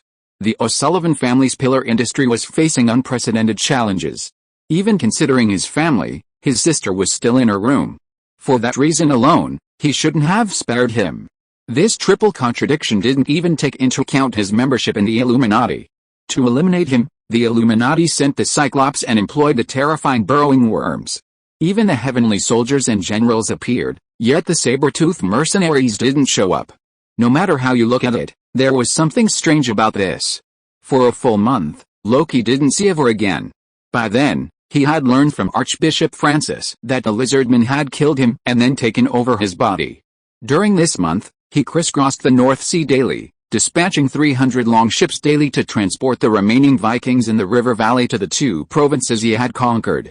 Jerome, Lawrence, Sophie, Katya, all those who had not joined the army and remained behind had already departed for their new homes. Nearly 3,000 elderly, women, and children, along with their belongings, were loaded onto the longships. However, no matter how hard they tried to promote the warm climate and fertile land across the sea, nearly 800 Viking families remained unwilling to leave their ancestral homes. This was a very dangerous move. In the 3 provinces east of the Skybreak Mountains, Frostrain Fortress and Dragon's Breath Caverns had been destroyed by Slavic slaves, but Storm's End in the river valley remained intact. Although the Viking king was now lizardman clad in human skin, the lizardman's role as lord required a professional demeanor. No lord would abandon an intact castle to idleness on the seashore. Before winter returned, he would surely send his army to capture it. By then, he would leave no one who had once been loyal to Loki behind. Every time the longships left the dock, Loki would clasp his hands together and pray for their safe landing. However, to his surprise, a month passed, and the Conqueror's fortress did not dispatch a single saber-toothed mercenary. As if tacitly accepting Loki's independence, they neither initiated war nor dialogue. 3 full months passed in silence. During these 3 months, as summer ended and autumn arrived, Loki vigorously built his new territory, distributing all the war reparations he had received from plunder. He repaired the Sea-Watch fortress and, offering Mercian craftsmen double their wages, hired them to come into his province and build houses for the migrating Vikings. While Stone Forest County didn't have much land, Salt County had 10 small forts available for distribution. Satyr, Girwall, Duke Phoenix, and Duke Mocklash all received their due rewards. Many brave Vikings rose from impoverished warriors to become rulers of entire cities. The most remarkable of these was, of course, Archbishop Francis. This elder archbishop played a significant role in Loki's campaign. Whether it was piloting a longship to transport Loki, hidden beneath it, to the English Isles across the North Sea, or single-handedly contacting the Zoroastrians to secure reinforcements for him when the Vikings were surrounded, Archbishop Francis, though he didn't wield a sword in battle, was the primary contributor to this campaign. He was the only Viking whom Loki didn't reward directly, but instead asked for his desire. After 3 days of deliberation, Archbishop Francis conveyed to Merindon his request to serve as a diplomat in the Duchy of France. Loki chuckled. This old pervert must have heard long ago about the allure of French women, and now simply sleeping with Vikings, Slavs, and English women no longer satisfied him. He wanted to try France. Nothing more. I'll satisfy you. With a stroke of his pen, Loki granted him 10,000 gold pounds. This sum was enough for him to buy a luxurious house in Paris, along with a full staff of butlers and servants. Since his main business was to pick up women, he still had to be a wealthy man. After all, he was the face of the Duke of Normandy in Paris. Within the Normandy region, the royal city remained at the Rainfall Heights in Stone Forest County, with Father Jerome serving as Archbishop of Stone Forest County and Lawrence as Archbishop of Sea-Watch Fortress. Katya and her winged guards followed Loki to the Rainfall Heights. Ownership of Sea-Watch Fortress had been granted to Phoenix, the former Duke of Frost Ridge. With this ice-free port, the Frost people could continue to develop their whaling fleet and go on whaling expeditions. As for the chief of security for Fortress Watch, this task was entrusted to the Slavic warrior Mengen, who had performed exceptionally well in the battle. A Nordic warrior of both Slavic and Avar descent, he and Gruul fought their way through the encirclement and returned to Storm's End to bring reinforcements to the besieged Loki. After the battle, Gruul, the greedy wolf, secured the castle and became its lord, and Mengen was not forgotten. The basic power structure of the entire Normandy region had thus been established. Dividing the spoils of victory is always the easy part. Then, with the arrival of late autumn, the hard work began. The first task was to consider how to deal with the Mercian civilians currently fleeing the Normandy region. Chapter 339 Duchess of Normandy. The lowest classes of society had no desire to live alongside these northern invaders, having already endured 2 consecutive massacres over the past 2 years. Commoners differed from their lords. The poor, farming peasants couldn't distinguish between the blood pigeon town pirates and the saber-toothed mercenaries. In their eyes, these towering, axe-wielding demons were all alike. They would chop down anyone they saw and burn any fields they encountered, leaving no one alone. Therefore, when they heard that even the once mighty Wessex had fallen to the Vikings, everyone felt as if the sky had fallen. For the people who believed in the holy bishop, serving the devil was the greatest sin. Therefore, they would rather abandon the estates accumulated by generations of ancestors and move to other provinces. Loki had anticipated this situation, but he couldn't come up with a practical solution. Would a line of Viking warriors be stationed at the border, axes in hand, to slaughter all who crossed? That wouldn't solve any practical problems. It would only deepen their hatred of the Vikings. Or simply let them go and replenish the population from the Slavs? This was equally unrealistic. Let's not even talk about whether these northern warriors would be willing to settle in the warm and humid England. Even if they were willing, the vast majority of Slavic people hated the Vikings just as much as the English. Winter was approaching, yet vast tracts of farmland lay unharvested. Farmers loaded entire families onto ox carts, and nearly 100,000 people slowly moved along the official roads of the 2 provinces. Just then, Elizabeth appeared. The young woman, dressed in a plain white dress, remained attired as always. Her presence in the crowd caused the farmers to turn around, and everyone involuntarily looked towards her, offering a solemn salute. Princess Elizabeth, you are a true angel. We pray to the Holy Lord every day, praying that you will escape safely from this sea of suffering. In the eyes of the people of Mercia, this pure princess was the most miserable person in the world. Not only could she not leave, but she was constantly tormented by the demon lord. The simple peasant women wept silently at the thought of this scene. They prayed to the Lord Jesus Christ to quickly rescue the lost angel and bring her back to their side. Everyone, please don't leave yet. I was once the Princess of Mercia, but now I have a new identity. I am the Duchess of Normandy. If Elizabeth had not appeared, the peasants would have stayed away from this land. But when the Princess of Mercia appeared before them, no one dared to turn a blind eye. This 18-year-old girl was an angel sent by the Lord Jesus Christ to the mortal world to save all people, and the patron saint of Mercia's poor. The peasants could disrespect their lords, disrespect their kings, and even disrespect the Lord Jesus Christ. But as long as they lived in Mercia, no one could disrespect Elizabeth. From childhood to adulthood, she had sacrificed so much for the country's poor. I am also the ruler of this land. I promise you all, as long as I bear the title of Duchess, I will not allow any more unwarranted killing to occur on this land, and this, Duke Loki beside me can also guarantee. Everyone, please understand. He is not the blood pigeon clan that floated across the sea last year, slaughtering everyone on sight. His army is not the armored, saber-toothed mercenaries. After capturing the Sea-Watch fortress, he opened the gates and released all the craftsmen. He has never actively killed anyone who belongs to Mercia. I hope you can stay. After all your property, including houses and land, is still here. The land deed signed by my kingdom of Mercia will not be invalidated. In addition, if you stay, you will be exempt from taxes for 3 years. I will personally enforce this law to ensure the safety of all my fellow citizens. Finally, if you uncles and aunts still want to leave, I, Elizabeth Ella, ask you to do so. If for no other reason, simply to keep me company. Don't let me be too lonely in these 2 provinces. Okay, the gathered farmers looked at each other in bewilderment. Their homes and fields were all within this province. Who would want to leave with their families if they could stay? And with a 3-year tax exemption. If Elizabeth's words were true, this meant every household would have a large surplus of food. Selling it would fetch a considerable sum of silver, a valuable investment for repairing homes or hiring workers to reclaim wasteland.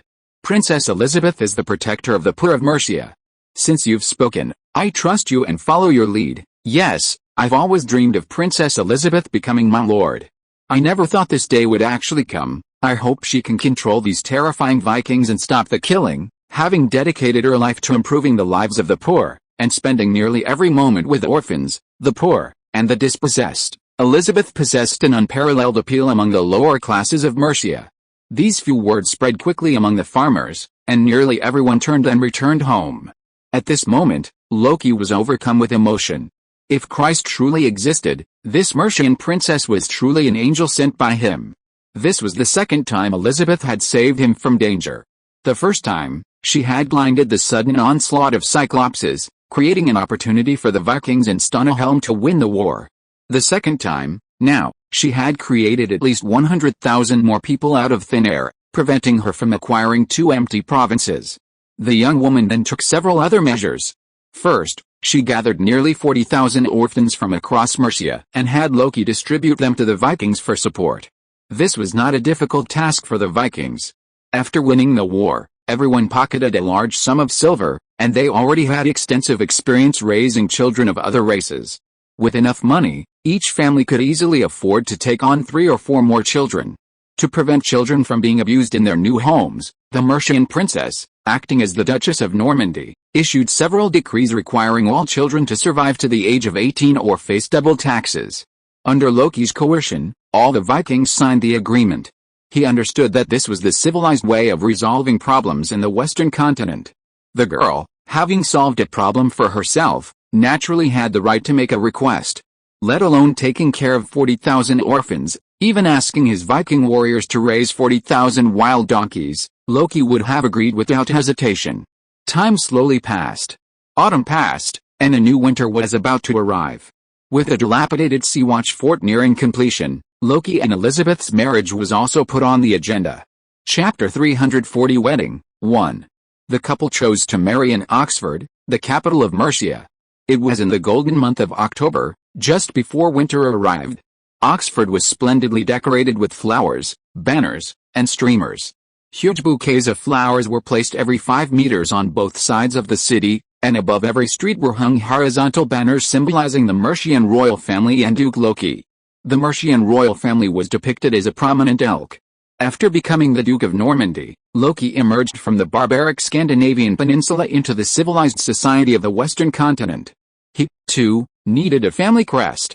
Loki's crest was uniquely designed, a clenched fist. Behind it, a triangular outline formed the outline of his unwavering devotion to the Illuminati.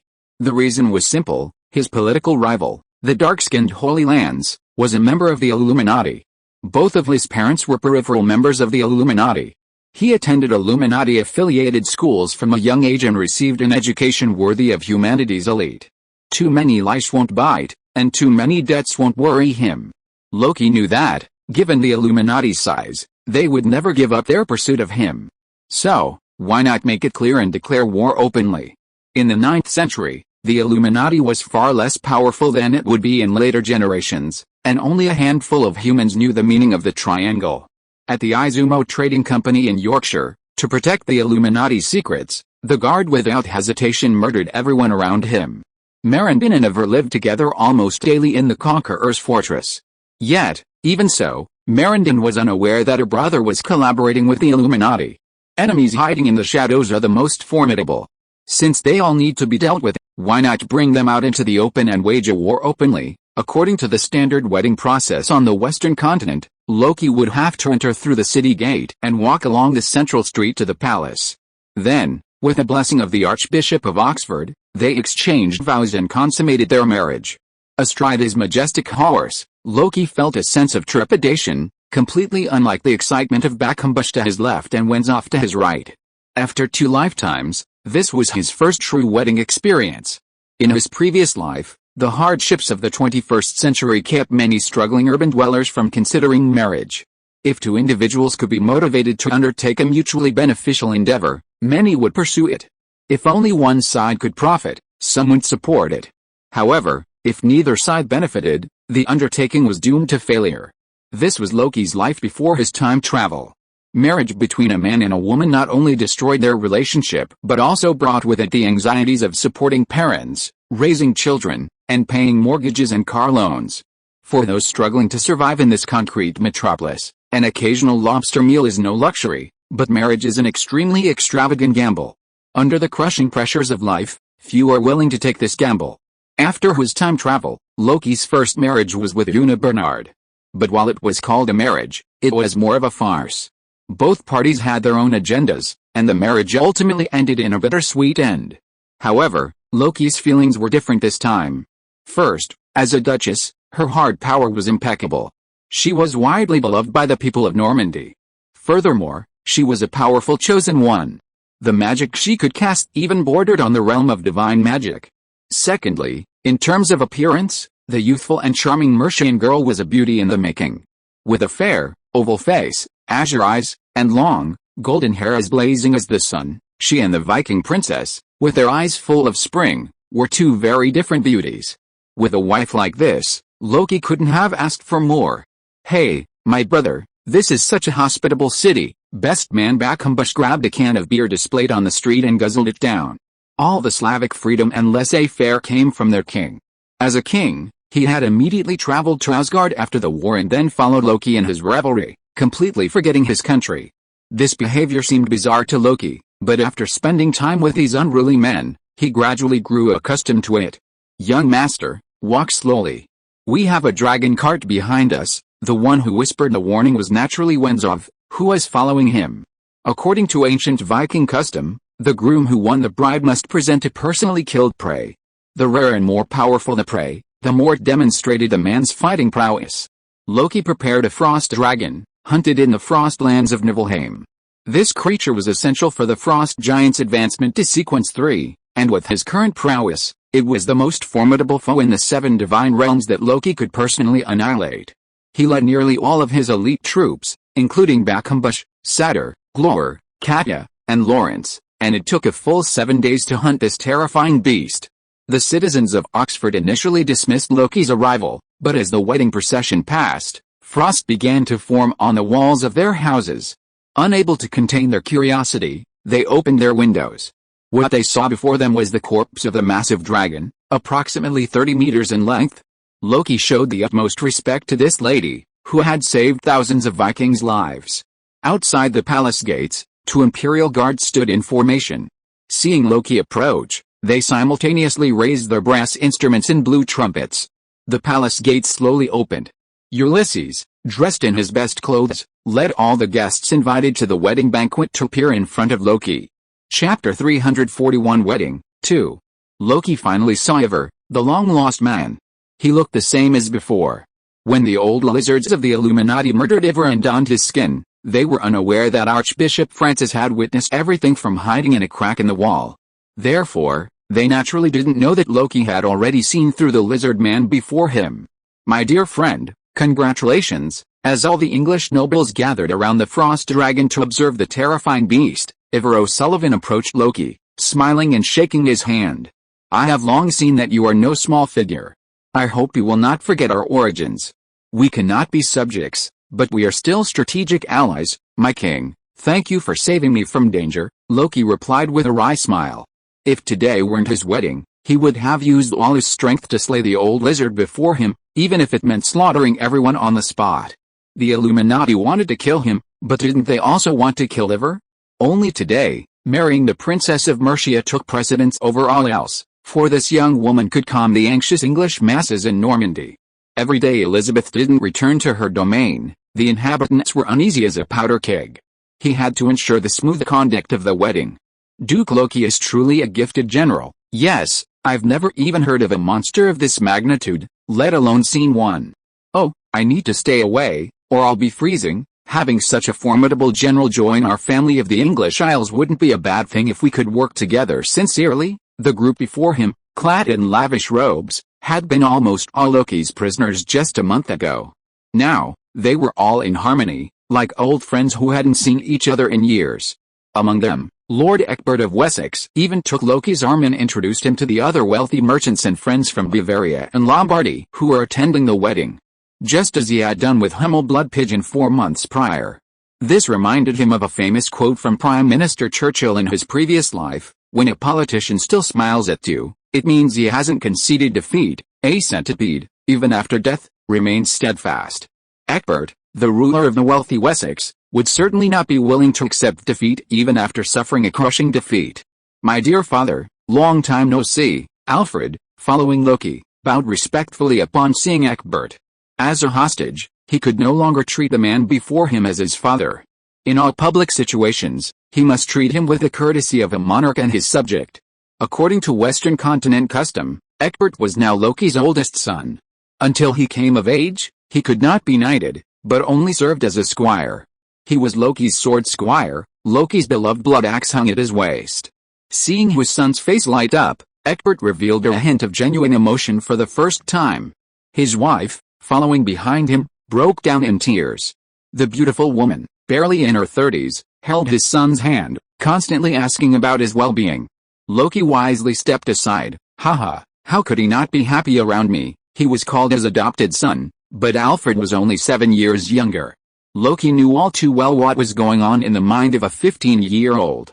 Every day, he'd go out with a bunch of Slavic wild boys, hunting, hiking, or simply beating them up shirtless to release excess energy. Then, when he got home, he'd be treated to a hearty steak dinner. In the evening, he'd send 2 beautiful maids to his room, lock the door, and, exhausted, read for an hour before falling asleep. How could this kind of regal life be achieved by grueling daily church school and rigorous nightly training? Loki had no intention of raising him into a noble family. Since he'd followed the Vikings, he had to live like a Viking. Viking life was all about killing, survival, and women. And, of course, the impending arrival in Asgard. The young mother noticed that, despite having lived with Loki for only a little over a month, his eyes had become completely different. Calluses and healed wounds had also appeared on his hands. After a brief meeting, the wedding procession, surrounded by English nobles, entered the castle. Along the way, the bells of the city's 3 churches rang simultaneously, and the royal guards blew trumpets continuously. They walked along the soft carpet strewn with flower bouquets as they made their way to the throne room. According to ancient Western continent tradition, a wedding takes place in the Cathedral of the Holy Lord. However, since both the couple were pagans, their ceremony took place within the palace. It was then that Loki saw Elizabeth. Today was the first time Elizabeth had shed her linen dress and donned the dignified attire of an aristocrat. 12 court stylists from Paris had toiled all morning, creating the most fashionable hairstyle in Paris that summer.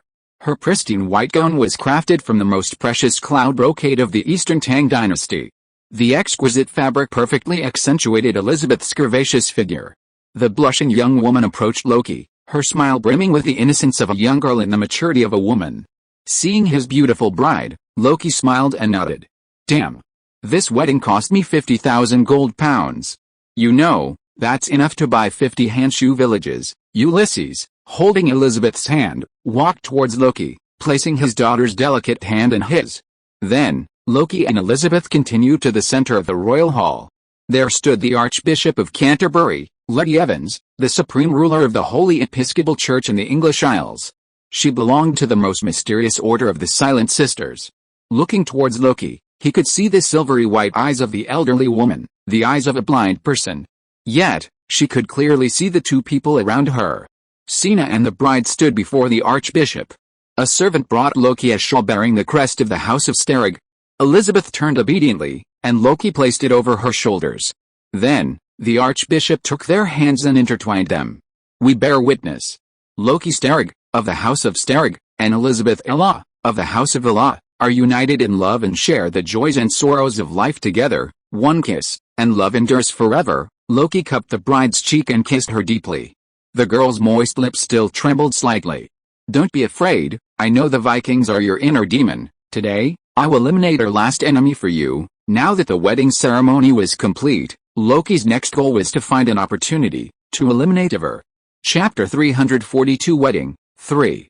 As both were pagans, the wedding ceremony was brief. Amidst the thunderous applause in the throne room, Loki's whispered words went unheard in Elizabeth's ear.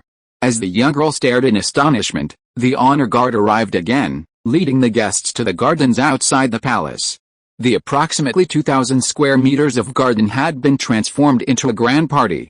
Every notable juggler, bard, singer, and magician from England, France, the Visigothic region, Lombardy, and Bavaria had been summoned. The spacious gardens could accommodate 3,000 people for a meal.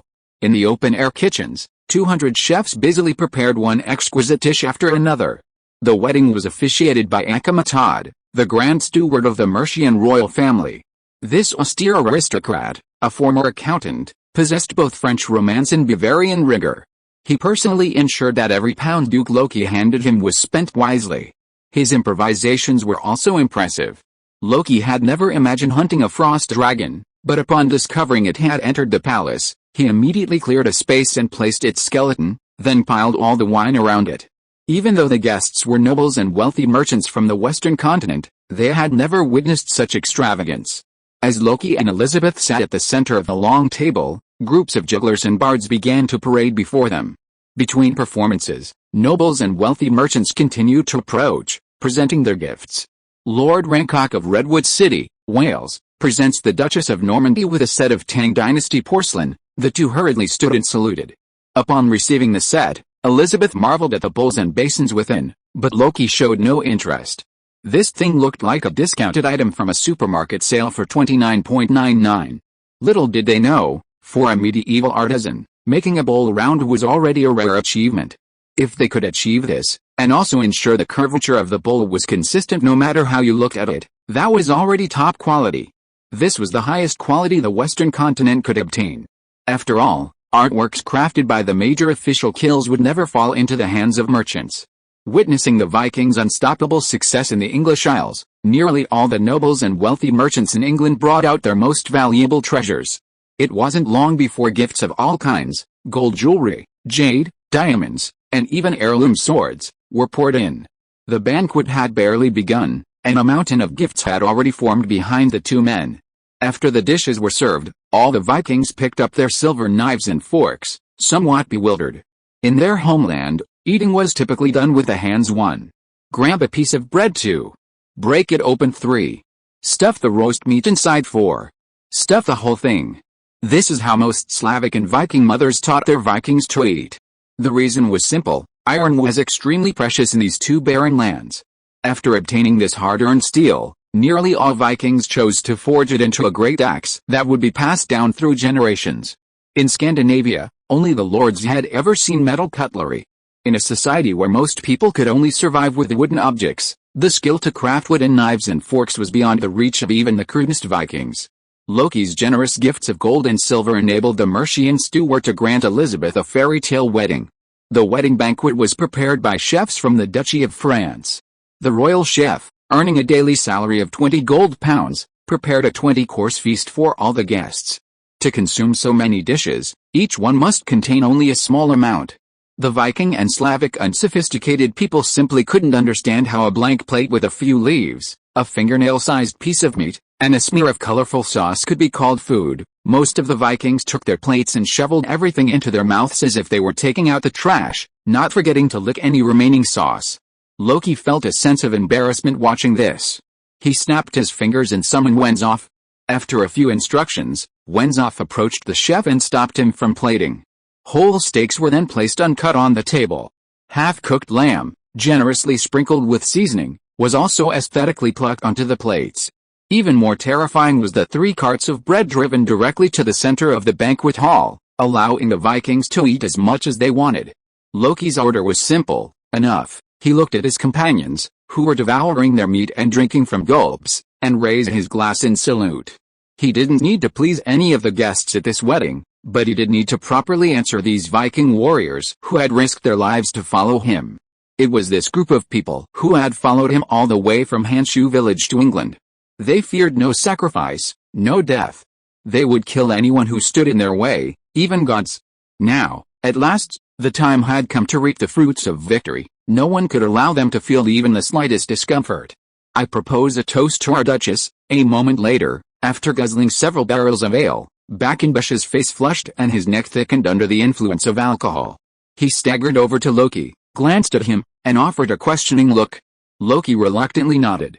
Then, the Slavic king overturned the table in front of them and, before Elizabeth's horrified eyes, lifted the young woman and hoisted her onto his shoulders.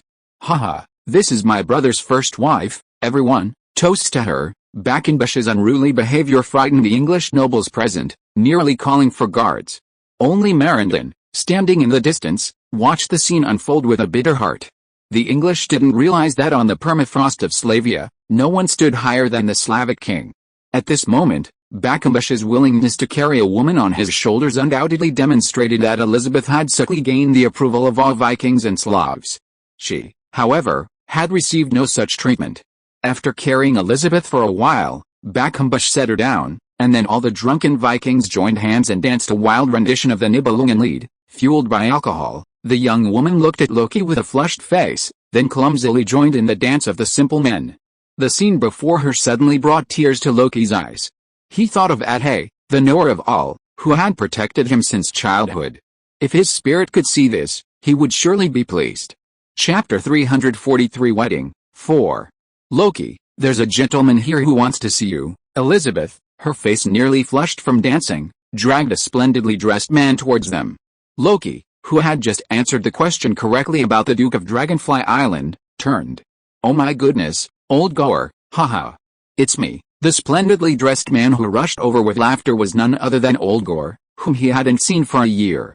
Ever since they'd completed their adventure together to blow up the Leviathan and return to the village, Loki had traded his three-masted ship for his gold ornaments, and the old man had happily embraced the wild and free life of a pirate. Where have you been this past year? Tell me about your adventures. Judging from his appearance, old Gore was doing quite well. He had a rosy complexion and a robust physique, and his clothing was even more luxurious than most of the nobles present. Especially the 3 jeweled rings, each the size of a pigeon egg, gleamed in the sunlight. He had acquired all this in just a year and a half. There was no doubt that the old man had made a good living on the seas. Your Excellency, that's obvious. It's so nice to find shade under a tree. After I went to sea, I went straight to Constantinople to find that chestnut-haired girl. Haha, I never expected it. I had imagined her family would be very wealthy, but when I walked into her living room, wow. Only then did I understand why all these saber-toothed mercenaries wanted to go to Constantinople. It's simply paradise. Science fiction writer William Gibson, the father of cyberpunk, once said a wise saying, the future has already arrived, it's just not evenly distributed yet. In the 21st century, if a North Korean entered Shanghai, he would be amazed by the city's vibrant neon lights. Similarly, if an African native entered North Korea, he would also find it quite a nice place. At least if he was sick, there would be someone to take care of him, and he wouldn't starve to death on the savannah. By the late 8th century AD, the Viking status in the western continent was comparable to that of the natives, and Constantinople was richer than even 100 conqueror fortresses. Not to mention the Waldorf family, a family that even Merindin had to go to great lengths to curry favor with. Setting out from the North Sea, old Gore, breathing in the free sea breeze, sailed through the English Channel, the Strait of Gibraltar, and into the Mediterranean, arriving at Constantinople, situated to the east. As a blacksmith, old Gore hadn't seen much of the world, but after half a lifetime in business, he had a certain understanding of the ways of the world. Upon entering the city, he didn't hesitate for a moment, finding the Waldorf family's mansion and handing over his business card. The adventurer from Constantinople and Loki and his companions had endured many near-death experiences on their quest to find Leviathan throughout the Arctic Circle. But upon escaping, everyone had reaped immense rewards. In the Obsidian Pyramid, when Loki discovered the Cyclops' appearance, Emma had no time to record any further information and could only grab 2 ancient scrolls from the Mountains of Gold. However, after these 2 ancient scrolls were brought back to the Imperial Academy of Constantinople, the scholars, after extensive research, confirmed that they belonged to the Sumerians, a group from the last period of human civilization.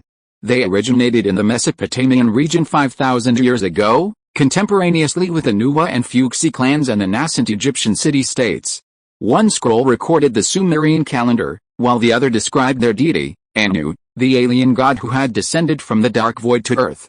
Upon his arrival, Anu visited a Sumerian tribe and summoned a magnificent city from the sea. From then on, the Sumerians could live in the city and learn technologies unmatched by their time. They rapidly rose to prominence in the Mesopotamian region. The 2 scrolls filled the gaps in the Imperial Academy's record of this civilization, and by Christmas of that year, Emma was undisputedly elected the Imperial Academy's chief explorer and received a substantial grant from Michael II. With ample gold and technicians, and the unexpected help of old Gore, the 2, after a brief discussion, decided to immediately begin preparations for their journey to the New World. Although the New World had long been discovered, it had always been a dangerous and treacherous place for explorers from the western continent. Even if scholars entered the continent for the sake of acting, the fierce Amazon jungle warriors would slaughter them like dogs. Therefore, The Royal Academy knew very little about this mysterious land. Emma took on this arduous task partly to fulfill the Academy's commission and partly out of concern for the son's sacrifice, Yamu. During the decisive battle with Leviathan, Yamu infused his essence and blood into Loki, immediately causing him to fall near death. After defeating Leviathan, Loki, in order to save his life, drove him off the ship and ordered him to devour Leviathan's still fresh brain. Loki deduced that if the living sacrifice of the stairway to the sun could, as the legend dictated, completely absorb the psychic energy of its prey by devouring it, surviving on Earth for 200 million years, Leviathan, with all its essence concentrated in its pineal gland, would not only fully heal him, but even raise his sequence level. And his gamble paid off. Yum successfully entered Leviathan's brain through the wound inflicted by the wind swan, then feasted on it for a month. Within a month, he successfully ascended from sequence 2 sun sacrifice to sequence 0 flawless on the stairway to the sun, the living sacrifice path. Then, following Loki's path, he trekked across Greenland, then south through the still uninhabited North American continent, returning to his homeland. Imagine the spectacle of a sequence 0 perfected chosen one returning home. He was a truly mobile true god. Chapter 344 Wedding, 5. So, you found him? Yes, Old Goer said excitedly. Galmerish and Emma Waldorf achieved an unprecedented feat in the history of humanity on the western continent. When Yum defeated Quetzalcoatl and became the new king of the Aztec people, they were the first to establish diplomatic relations with the inhabitants of the New World. Yum, having become a true god and ruler, was no longer the naive boy he once was, but he still remembered saving him and leading him away from the Leviathan's friends.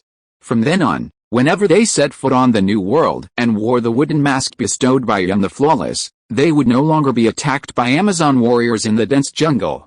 Furthermore, they could use their gold to hire local guides and bodyguards to carry out all the collection and record-keeping work they needed.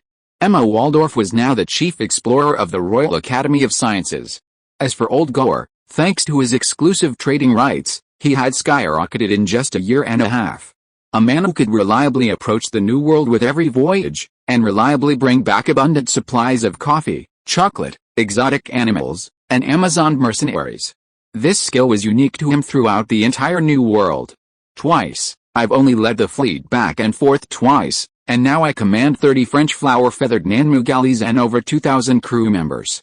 All sales work on the ground is handled by the Waldorf Trading Company. Haha, Your Excellency, you don't know that even those arrogant Tang people often present me with invitations, requesting that I travel to the eastern land of Tang to meet the Emperor. Loki looked at the ruddy old man, feeling quite pleased. There's an old saying in the eastern continent, if you don't change your career at 30, you won't learn a new skill at 40. It means that when someone reaches a certain age, learning new things is much more difficult than if they were just starting out with a blank slate. But old man Galmerish had successfully seized the opportunity. Following Loki closely, he ascended to the rank of Chosen, one of the Thunder God Path, at the advanced age of 46. He then used the treasures he amassed from his expeditions to purchase a ship and set sail. In less than 2 years, he had forged a completely new path in life. In stark contrast, Una Bernard, a pawn in a marriage alliance, could have ignored the world outside, spending her days toying with male favorites and spending money. In the future, when Loki became wealthy, he would have treated her like an ordinary noble. However, this foolish woman still trusted in Duke Bernard's power, and now her whereabouts are unknown. Of course, there's also Hummel Blood Pigeon, whose entire family has been wiped out. The path to power is never a solitary journey. As a lord's status rises, he needs to have a sufficient number of allies around him, and these allies should be spread across various fields, as there's no telling when a friend might prove of great use. Hey, brother, isn't everything I have today all thanks to the 3-masted ship and the 1,000 gold coins you gave me? The young explorer from Constantinople also remembers your kindness. Here, this is the gift she brought for the Duchess. This thing is quite interesting. Old Goer waved, and the dark-skinned slaves behind him brought up an exquisite wooden chest. Opening it, they revealed a painted, vertically erected human head. When it saw the light, it strangely opened its eyes. Duke Loki, congratulations on your marriage today. I am Abil Abdullah, the bard from Jerusalem. Don't look at me like this now. I have over 10,000 different stories stored in my head, and I can sing over 1,000 different heroic hymns. An exquisite human head impaled on a bamboo pole. This strange thing could even speak. Having experienced so many strange things in this plane, Loki was already somewhat accustomed to them. Elizabeth was also surprised to see that this was a gift for her. While England was wealthy, that was only compared to the Vikings. In the eyes of most Englishmen, France across the English Channel was a once-in-a-lifetime luxury, not to mention the true heart of the Western continent, the great Constantinople. This thing was used by the Byzantine nobles to relieve boredom, said Old Man Gore, pointing to the singing head. In the sixth sequence of Zoroastrianism, there's a sequence called Embers. Those of the ashes are immortal. This may seem like a power, but it's actually a terrible curse. After ascending to the rank of embers, even if all their bodies are severed, as long as their head remains, they can survive by absorbing the free psychic energy in the air. Based on this feature, this magical toy was created. Old Man Gore was only halfway through his introduction when Loki immediately understood what it was. It was a medieval, unplugged version of a radio. Aristocrats could always use this talking old head and have it tell them a few stories or sing a song to cheer them up. Elizabeth frowned, however. Knowing the girl's kind nature, Loki knew she couldn't possibly be interested in an undead head impaled on a stick that told her stories and sang songs every day. But since Old Man Gore had come all the way to attend his wedding, he had no choice but to accept the gift, which he treasured as a treasure. He stood up to thank him, then quickly covered the creature's mouth as Old Man Gore turned around and stuffed it back into the box. It had to be said that this thing truly broadened his horizons. As expected, for a chosen one, combat was only a small aspect. Life-oriented navigators, diviners, and order keepers were equally important to a city. He had never imagined that the chosen one would be made into a prop to please the nobles. The boundless imagination of mankind, fueled by the pursuit of wealth, was truly terrifying. If you are listening to this novel on a channel other than Fanfic World, it means it was downloaded and re-uploaded without effort. We warmly invite you to visit our channel, Fanfic World. There you will find the original version of this story and many other novels of various genres. We look forward to seeing you dive into a world of incredible novels. Chapter 345: Ivar's Death. The last person to step forward to present a gift was Ivar O'Sullivan. Loki regarded him coldly. He had a premonition that this old lizard in human form was out to cause trouble. He gave a subtle signal to the old man beside him, Venzoff, and the butler withdrew. Satyr and Gyr'al both led an army to guard the entrance and exit of the wedding venue. Having experienced Leviathan, burrowing worms, and Cyclops, Loki already knew the immense power of the forces commanded by the old lizards of the Illuminati. However, by this time, Loki's forces had grown to considerable size. Of the 5,000 Vikings who had accompanied him on the expedition, less than 2,000 survived. Of these, almost all were Sequence 6 or Sequence 5, intermediate chosen ones who had consumed the complete potion. Of these, nearly 100 had already reached the demigod realm. With his force, he could easily defeat anyone in the British Isles. Ivar, unaware that he had been informed of his lizardman origin, behaved as usual. He stepped forward, kissed Elizabeth's hand respectfully, and then extended his arms. The boisterous jugglers behind him immediately made room for him. Then, a new stage, carried by dozens of slaves, was placed in the center of the banquet hall. As a dozen Vikings clad in animal skins and felt hats approached, the English nobles behind them offered a sparse round of applause out of courtesy. In his appearance, demeanor, and eagerness for knowledge, Ivar gave the impression of being one of their own. Despite the harmonious atmosphere at the wedding, the vast majority of the English nobles still viewed Loki Starlag, the bridegroom, as a pagan invader. If this could cause division within their ranks, they would all be happy to see it happen. All our English friends here now know that our respected Duke of Normandy is an invincible god of war, but did you know that just 3 years ago, he was just an unknown village chief by the sea? All the flowers and applause that Duke Loki has received today are from the bloody battle that took place on a cold winter night 2 years ago, the Battle of Hanshu Village. In order to let more people know about the glorious achievements of the great warriors under Odin, I specially invited a distinguished French Le Corbusier repertory theater to present a great hymn to all guests in the form of opera. Ivar clapped his hands and smiled as he pushed it forward. When the cold night falls, all things are silent, and a group of brave warriors sit before a fireplace. The dozen or so actors on stage immediately entered performance mode. The Le Corbusier Drama Company's appearance fee had already reached 2,000 dinars per show. No one dared to miss this hard-earned feast. While all the nobles stared intently at the stage, only Loki looked at Ivar with a cold gaze. Although Ivar had received a good education in Byzantium, he was still a Viking at heart. Using such a sophisticated method to insinuate himself was far beyond the brain power of a Viking. The old lizard currently residing in his body was most likely an intelligent species that excelled in mental analysis. This play seemed to praise Loki's powerful military strength, but in fact, his true intention was to let the English present sea clearly as soon as possible. This newly appointed Duke of Normandy was a ruthless and rebellious character. 2 years ago, he had defied his duke and taken up arms in direct combat. Now, don't dream of ceding some land and marrying a princess to keep this wild dog obediently guarding your home. Sooner or later, he'll become your enemy again. Loki looked at the actors on the stage, brandishing wooden swords and sticks and doing somersaults, shaking his head and silently standing up. He waved his hand behind him twice, and Alfred, the sword-bearing guard sitting behind him, hurriedly drew his bloody axe from behind his back and hefted it across his still young shoulders. Clapping his hands softly, Loki swaggered onto the stage. Wait a minute, everyone, wait a minute. Simply discussing the performance, the Le Corbusier Theatre, with its 2,000 dinars per performance fee, had never received a single negative review. The actors stopped their performances and looked at him in confusion. It's so boring to watch others playing me when I'm the real protagonist here. How about, let's have a real Viking battle, let's use our most primitive and traditional methods to entertain all the noble lords. What do you think? The noisy banquet fell silent in an instant, and even the chef who was stirring vigorously on the stove put down his spatula.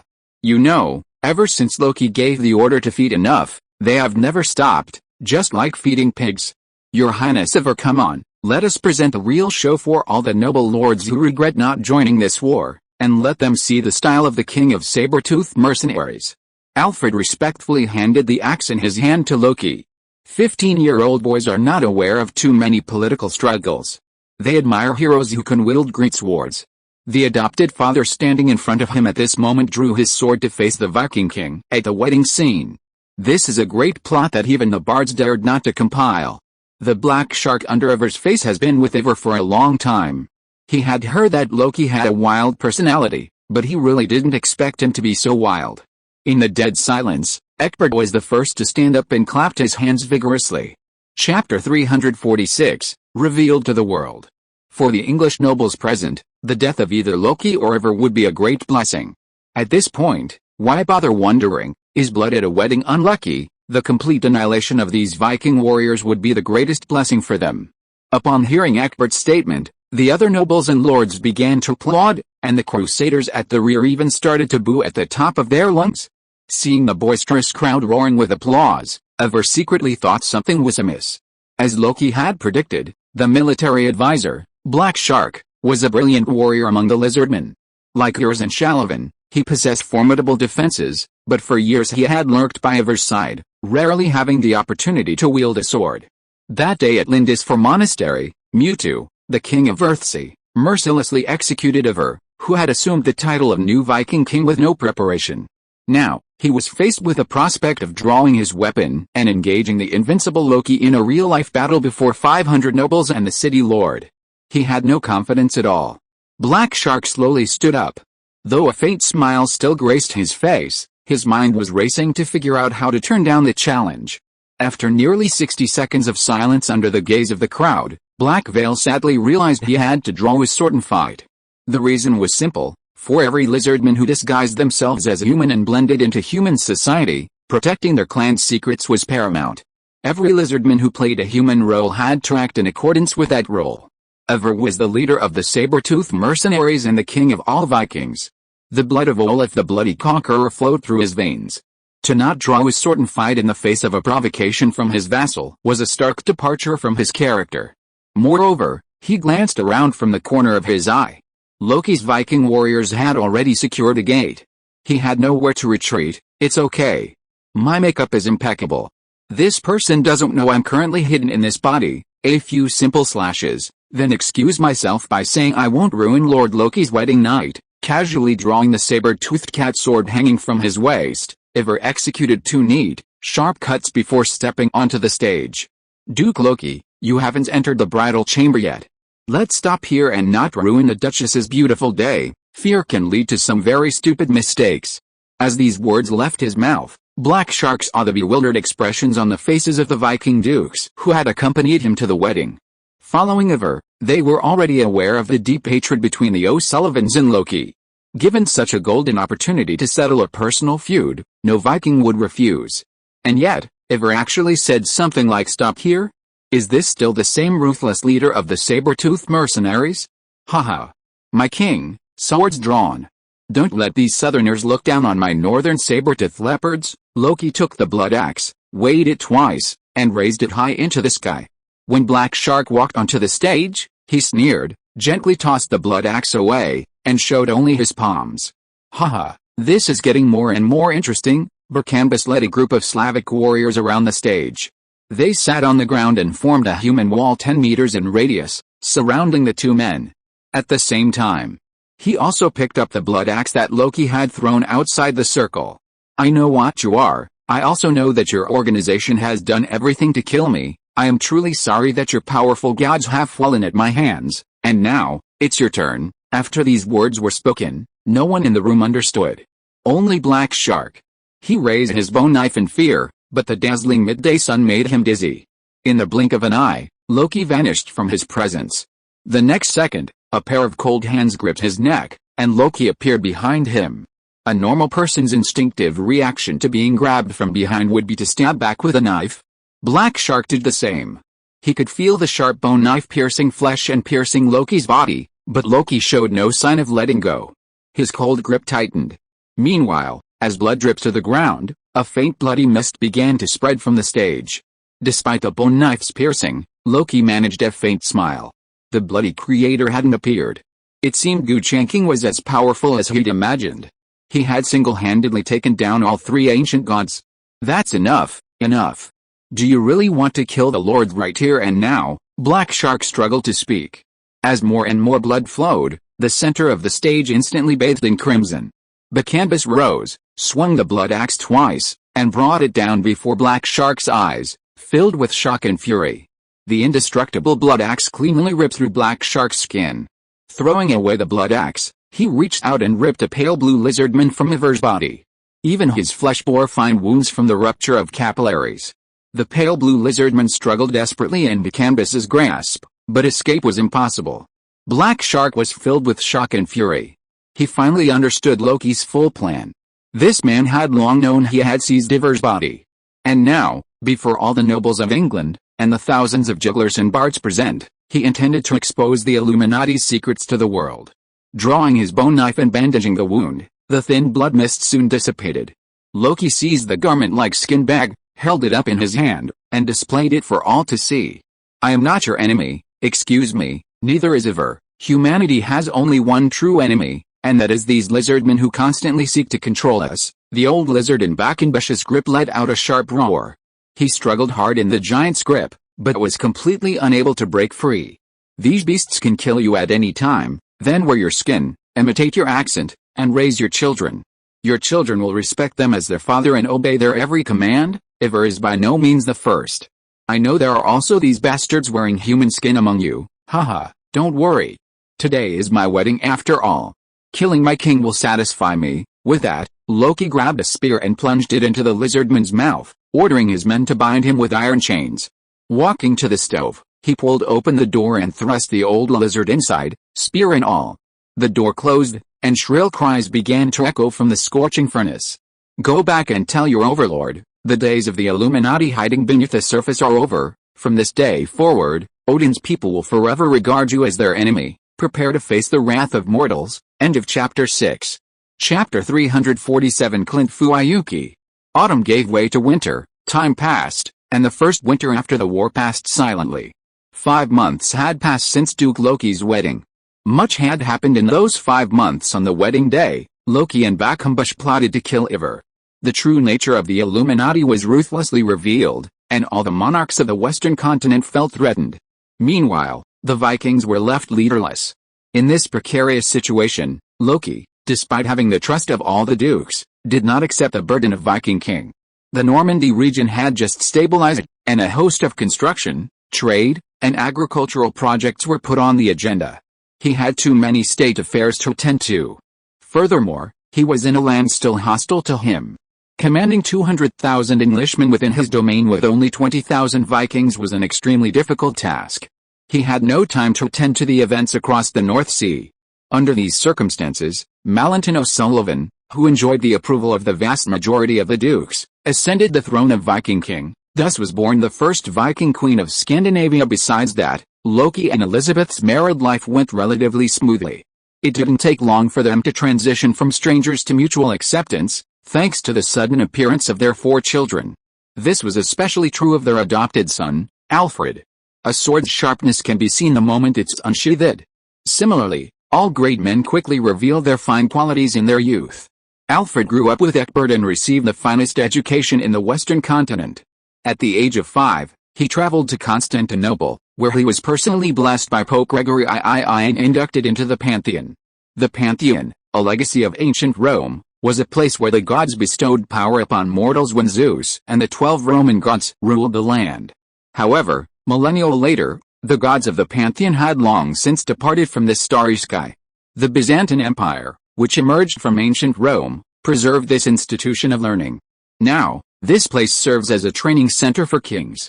The Byzantine rulers intentionally arranged for all the rulers of the continent to live together as children, fostering friendships.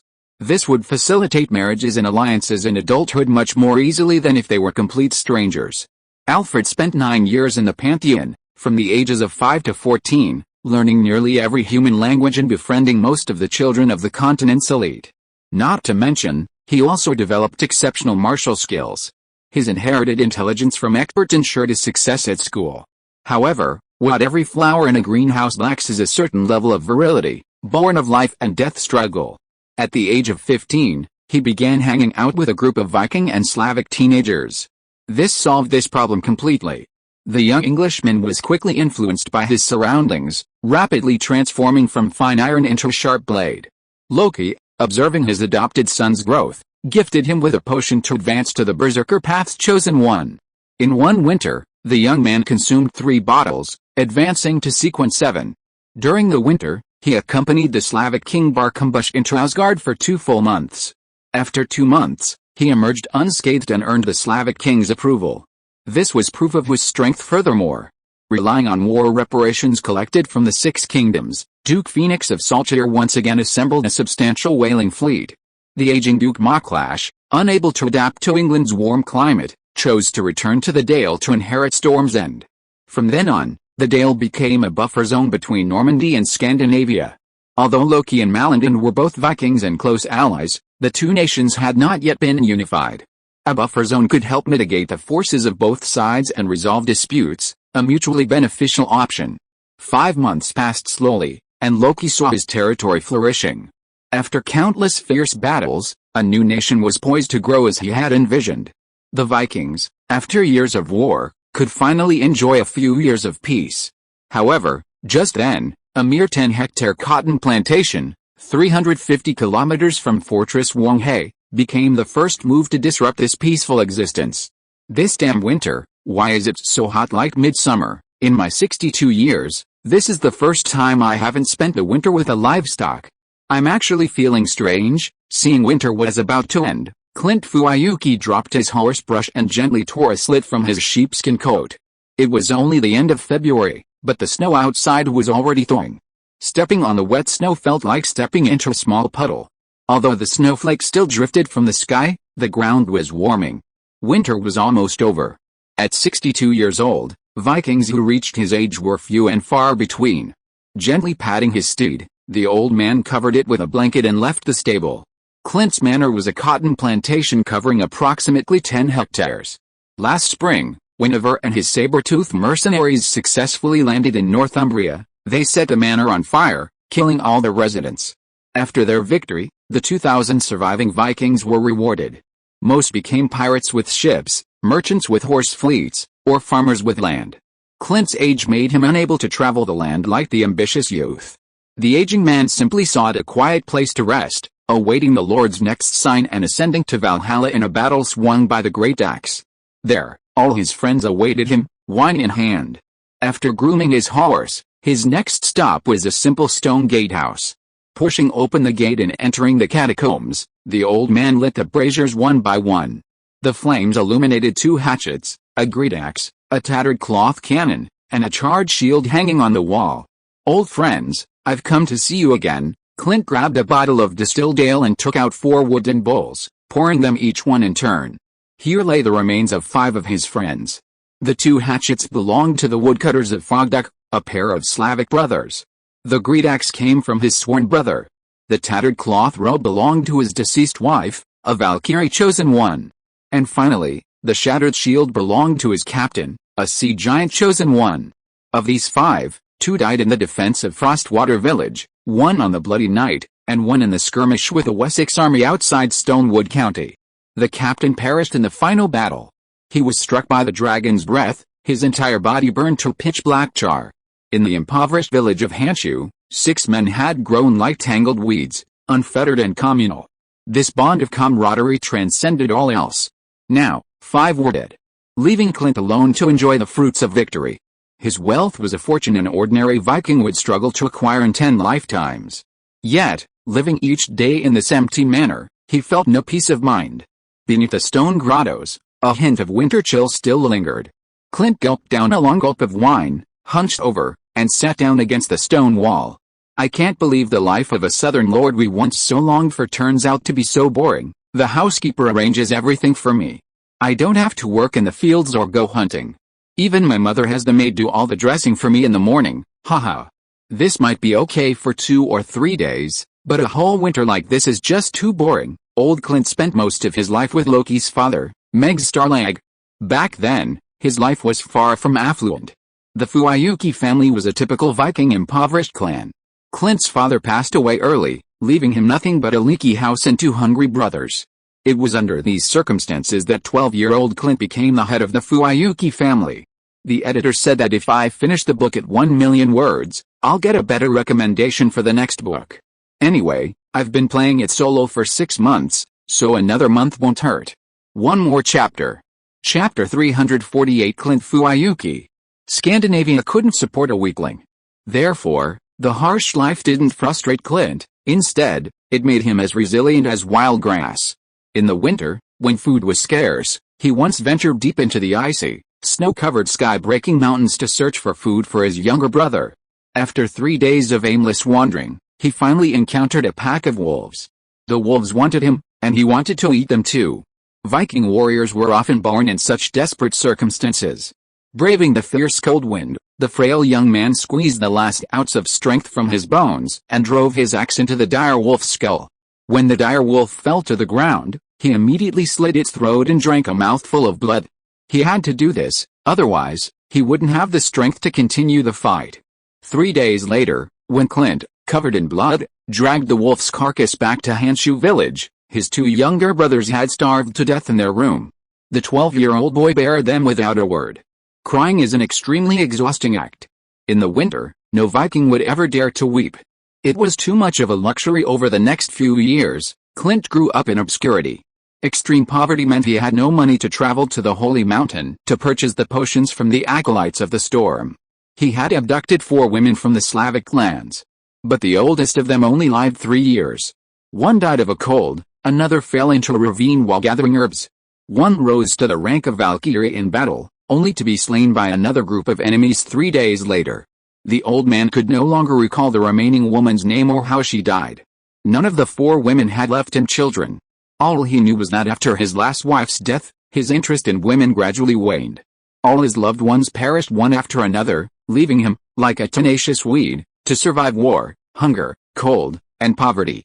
Now, he had a house, fields, farm labor, everything he had ever dreamed of. Yet, after a winter spent sleeping in silk pajamas under a ghost-down quilt, Clint found no joy. Instead, he fell into deep loneliness. This loneliness wasn't due to lack of people. On the contrary, Clint had never seen so many people in his life. His farm was home to 120 English cotton farmers. Consider that Hanshu village, once home to only 170 people, and these 120 workers now worked under Old Man Clint for a living. Yet, he felt no warmth from his fellow men. The workers' eyes were filled with fear whenever they saw him. Furthermore, Clint didn't speak English. A 62-year-old man, illiterate his entire life, was now unable to learn a new language. "Old friends, tell me, Have I been forgotten by Odin? Why are you all reunited in Valhalla, leaving me to this world? Clint gulped down ale in a Viking tongue no one here could understand, sitting alone in the cold basement. He couldn't get used to the silk of the East Continent, so he continued to wear his tattered sheepskin coat. And when he donned it, tinged with a faint smell of sheep, only this cave could keep him from feeling stuffy.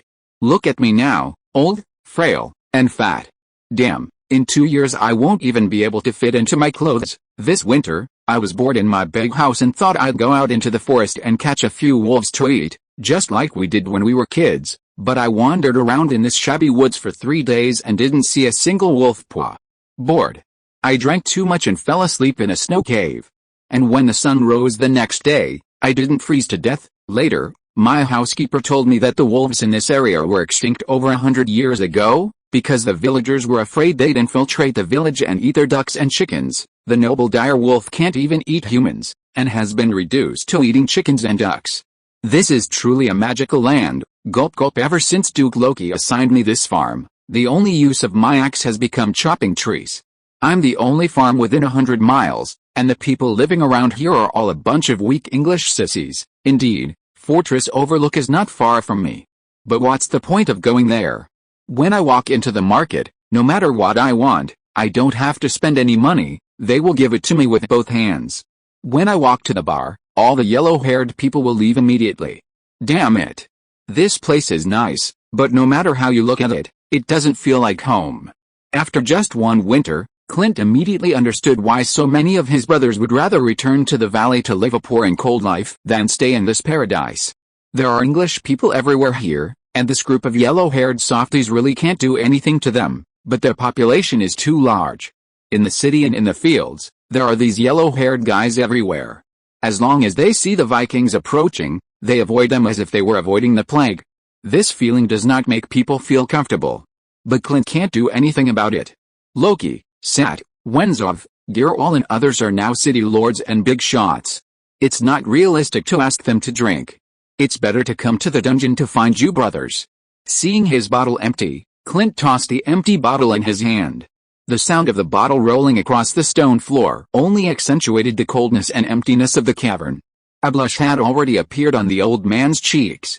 The ale in the bottle came from the free cities of the Visigoths.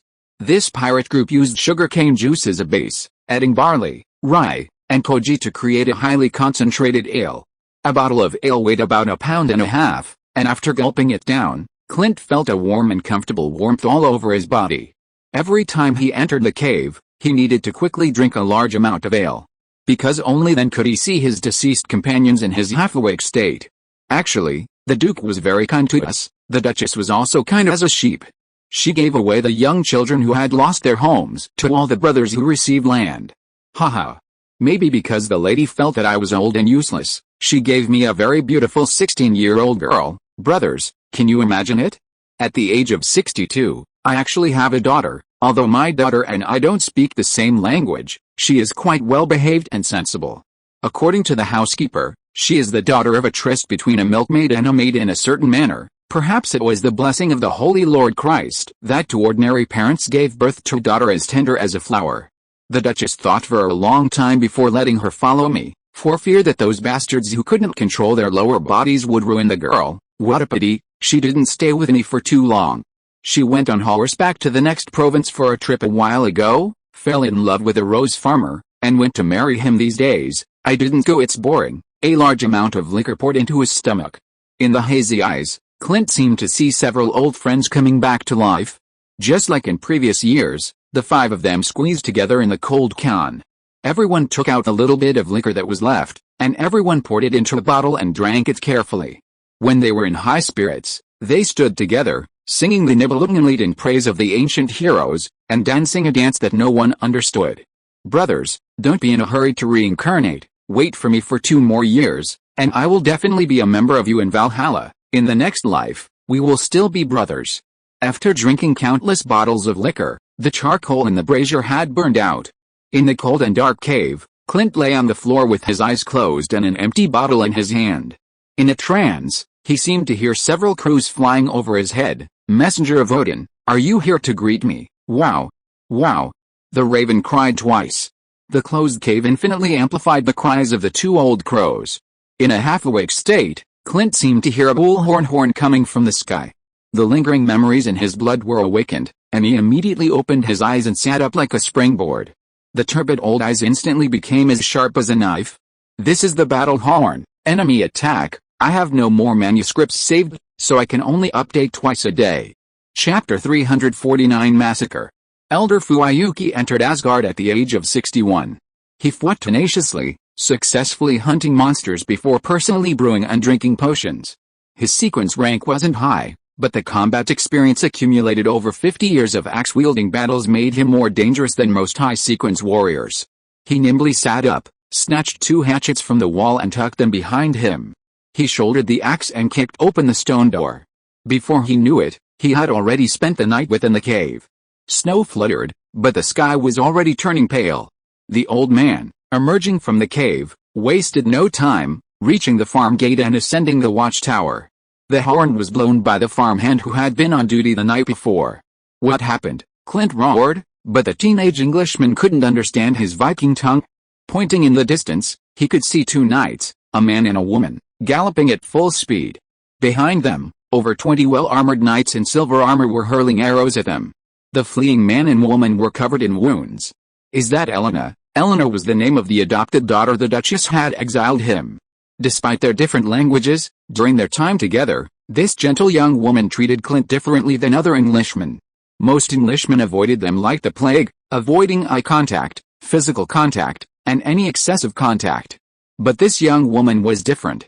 She dined with Clint every day, even occasionally cooking for him. Despite their different languages, the young woman used gestures to convey her meaning as best she could. The 5 months he spent with this cheerful young woman were one of the few moments of warmth in his life. Even a wolf in the cold coniferous forest would be grateful for the warmth after being touched by a human fire, let alone Clint, who had wasted his life. His adopted daughter was the only warmth he had left for the rest of his life, yet now, wounded and fleeing on horseback, Clint, without a word, leaped from the 12-meter-high watchtower. He could feel his icy blood boiling. His adopted daughter had left home a week ago to marry in the neighboring Yun province. The Frenchman who had come to meet her looked quite attractive. His family were rose gardeners in Yun province, and they were said to be well off. His family was trustworthy, and his daughter's eyes were filled with deep love. Of course, Clint wouldn't refuse the marriage. Before sending his daughter away, he secretly slipped 100 gold pounds into her bag. This sum was enough to buy 10 acres of fertile land and build a spacious, bright mansion. He would have added more if the beautiful mare hadn't been able to carry more. Before leaving, Clint declined his adopted daughter's suggestion that he attend. On the one hand, he'd certainly had enough of the cold stares he'd endured in England over the past few months. On the other hand, sending his adopted daughter away was ultimately a heartbreaking act. Clint had already experienced too much grief in his life. He preferred to sit alone in the cold ice cave, numb with wine. He also hoped that Lord Loki would soon sound the rallying cry, allowing him to die on the battlefield while he was still able. Clearly, something had gone terribly wrong at the wedding he hadn't attended. Clint wasn't curious about the details. His top priority now was rescuing his adopted daughter from the pursuers. He'd seen too many loved ones die before his eyes in his 62 long years. He wouldn't allow another to vanish before his eyes. Rushing into the stables and ripping the clothes off his horse, Clint didn't bother putting on the saddle. He kicked the horse twice in the stomach, sending the startled thoroughbred charging out in a frenzy. Clint gripped the horse's mane with one hand, while with the other, he drew a gleaming hatchet from behind him. Amidst the swirling snowflakes, his gray beard danced against the wind as he and his horse, a whirlwind, burst through the gates of Clint's farm. The fleeing man and woman were less than a kilometer ahead of him. Run! Run! His snow-white beard and wild hair danced in the shattering snow as the old man shouted with all his might. He could see the mare beneath Elena's lap was exhausted. Such a beautiful mount, used by aristocratic girls for a stroll, was no match for a warhorse. Over 20 silver-armored knights casually fired their iron arrows as if they were playing. The whistling arrows flew continuously past the fleeing man and woman. The chestnut-haired young man beside Eleanor was clearly concerned for the girl. He deliberately ran behind her, attempting to shield her from the arrows. However, the pursuers were clearly skilled archers. Arrows falling in parabolic arcs from high above were impossible to stop simply by positioning. Just as Clint was about to burst through the village gate, a jet-black iron arrow plummeted from the sky, ruthlessly piercing the fragile young mares behind the girl. The horses tumbled to the ground, and Eleanor was flung to the ground like a bird with broken wings. Dad, Clint, who had never cried in his life, burst into tears at the sound of those two words. He knew very little English, but the word dad sounded almost identical in all languages. Tumbling from the back of the galloping horse, the helpless girl lay sprawled in the snow, one snow-white hand reaching out toward home. Clint's eyes raged.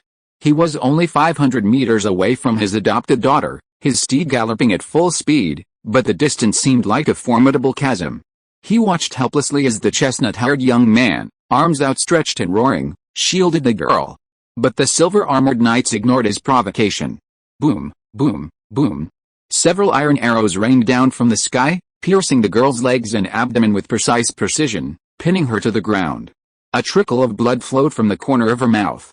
Seeing this, the chestnut-haired young man turned and let out a devastated cry. He reached out to pull out the arrow that had pierced the girl's back, but at that moment, an old man's roar, mixed with light snow and cold wind, swept past him. Clint Fuyuki, his hair and beard white, but raging with rage, had already arrived. Chapter 350 Massacre. Facing 20 knights alone was a near-suicidal act, even for a discerning eye. Furthermore, this was one old man versus 20 strong men. Their equipment wasn't great either. The old man wore a threadbare sheepskin jacket. Meanwhile, the 20 knights were decked out in gleaming silver armor. Their armor was so opulent, it even bore the inscription of the broom, France's national flower. Wilhelm, nous ne sommes pas vos ennemis, the leading knight muttered in a strange language that Clint couldn't believe wasn't English. But by now, the boiling blood had nearly driven him insane. Regardless of their nationality, even if they were gods from another land, he would slay these beasts who dared harm his daughter. The knights showed no fear in the face of his charge. On the contrary, they even smiled as they sheathed their crossbows. In their eyes, the old man in a worn sheepskin looked like just another ordinary farmhand. Perhaps a relative of the deceased girl. It would be a waste to kill an unarmed peasant with a bow and arrow. It would be better to get close enough to humiliate him before beating him to death. After all, with 20 men against one, the knights had no chance of failure. However, they soon paid the price for their arrogance. Clint launched his first attack from 30 meters away. He reached behind him, pulled out a hatchet, and hurled it. In mid-air, the hatchet instantly ignited a ball of flames, then, like a high-speed spinning wheel, it slashed down smoothly into the helmet of the leading knight. The exquisite steel helmet met the fiery axe like butter meeting a hot knife. Without a sound, the knight leader's head was instantly split in two. His body fell silently to the ground. Before the other knights could react to what was happening, Clint had already galloped into their path. Unsheathing the meter-long broadsword behind him, the old man soared from his horse, then spun. The power of his fire berserker transformed him into a flaming full moon, cleaving the four knights within the axe's reach, their mounts and riders alike, cleaving in two with the silky smoothness of the attack. Even their embroidered steel armor was mercilessly ripped apart by the blazing axe. Their lower bodies remained firmly attached to their mounts, but their upper bodies were already soaring through the air, blood and ruptured organs oozing from their tattered abdominal cavities. The first dazzling blood flower bloomed on the pristine white snowfield.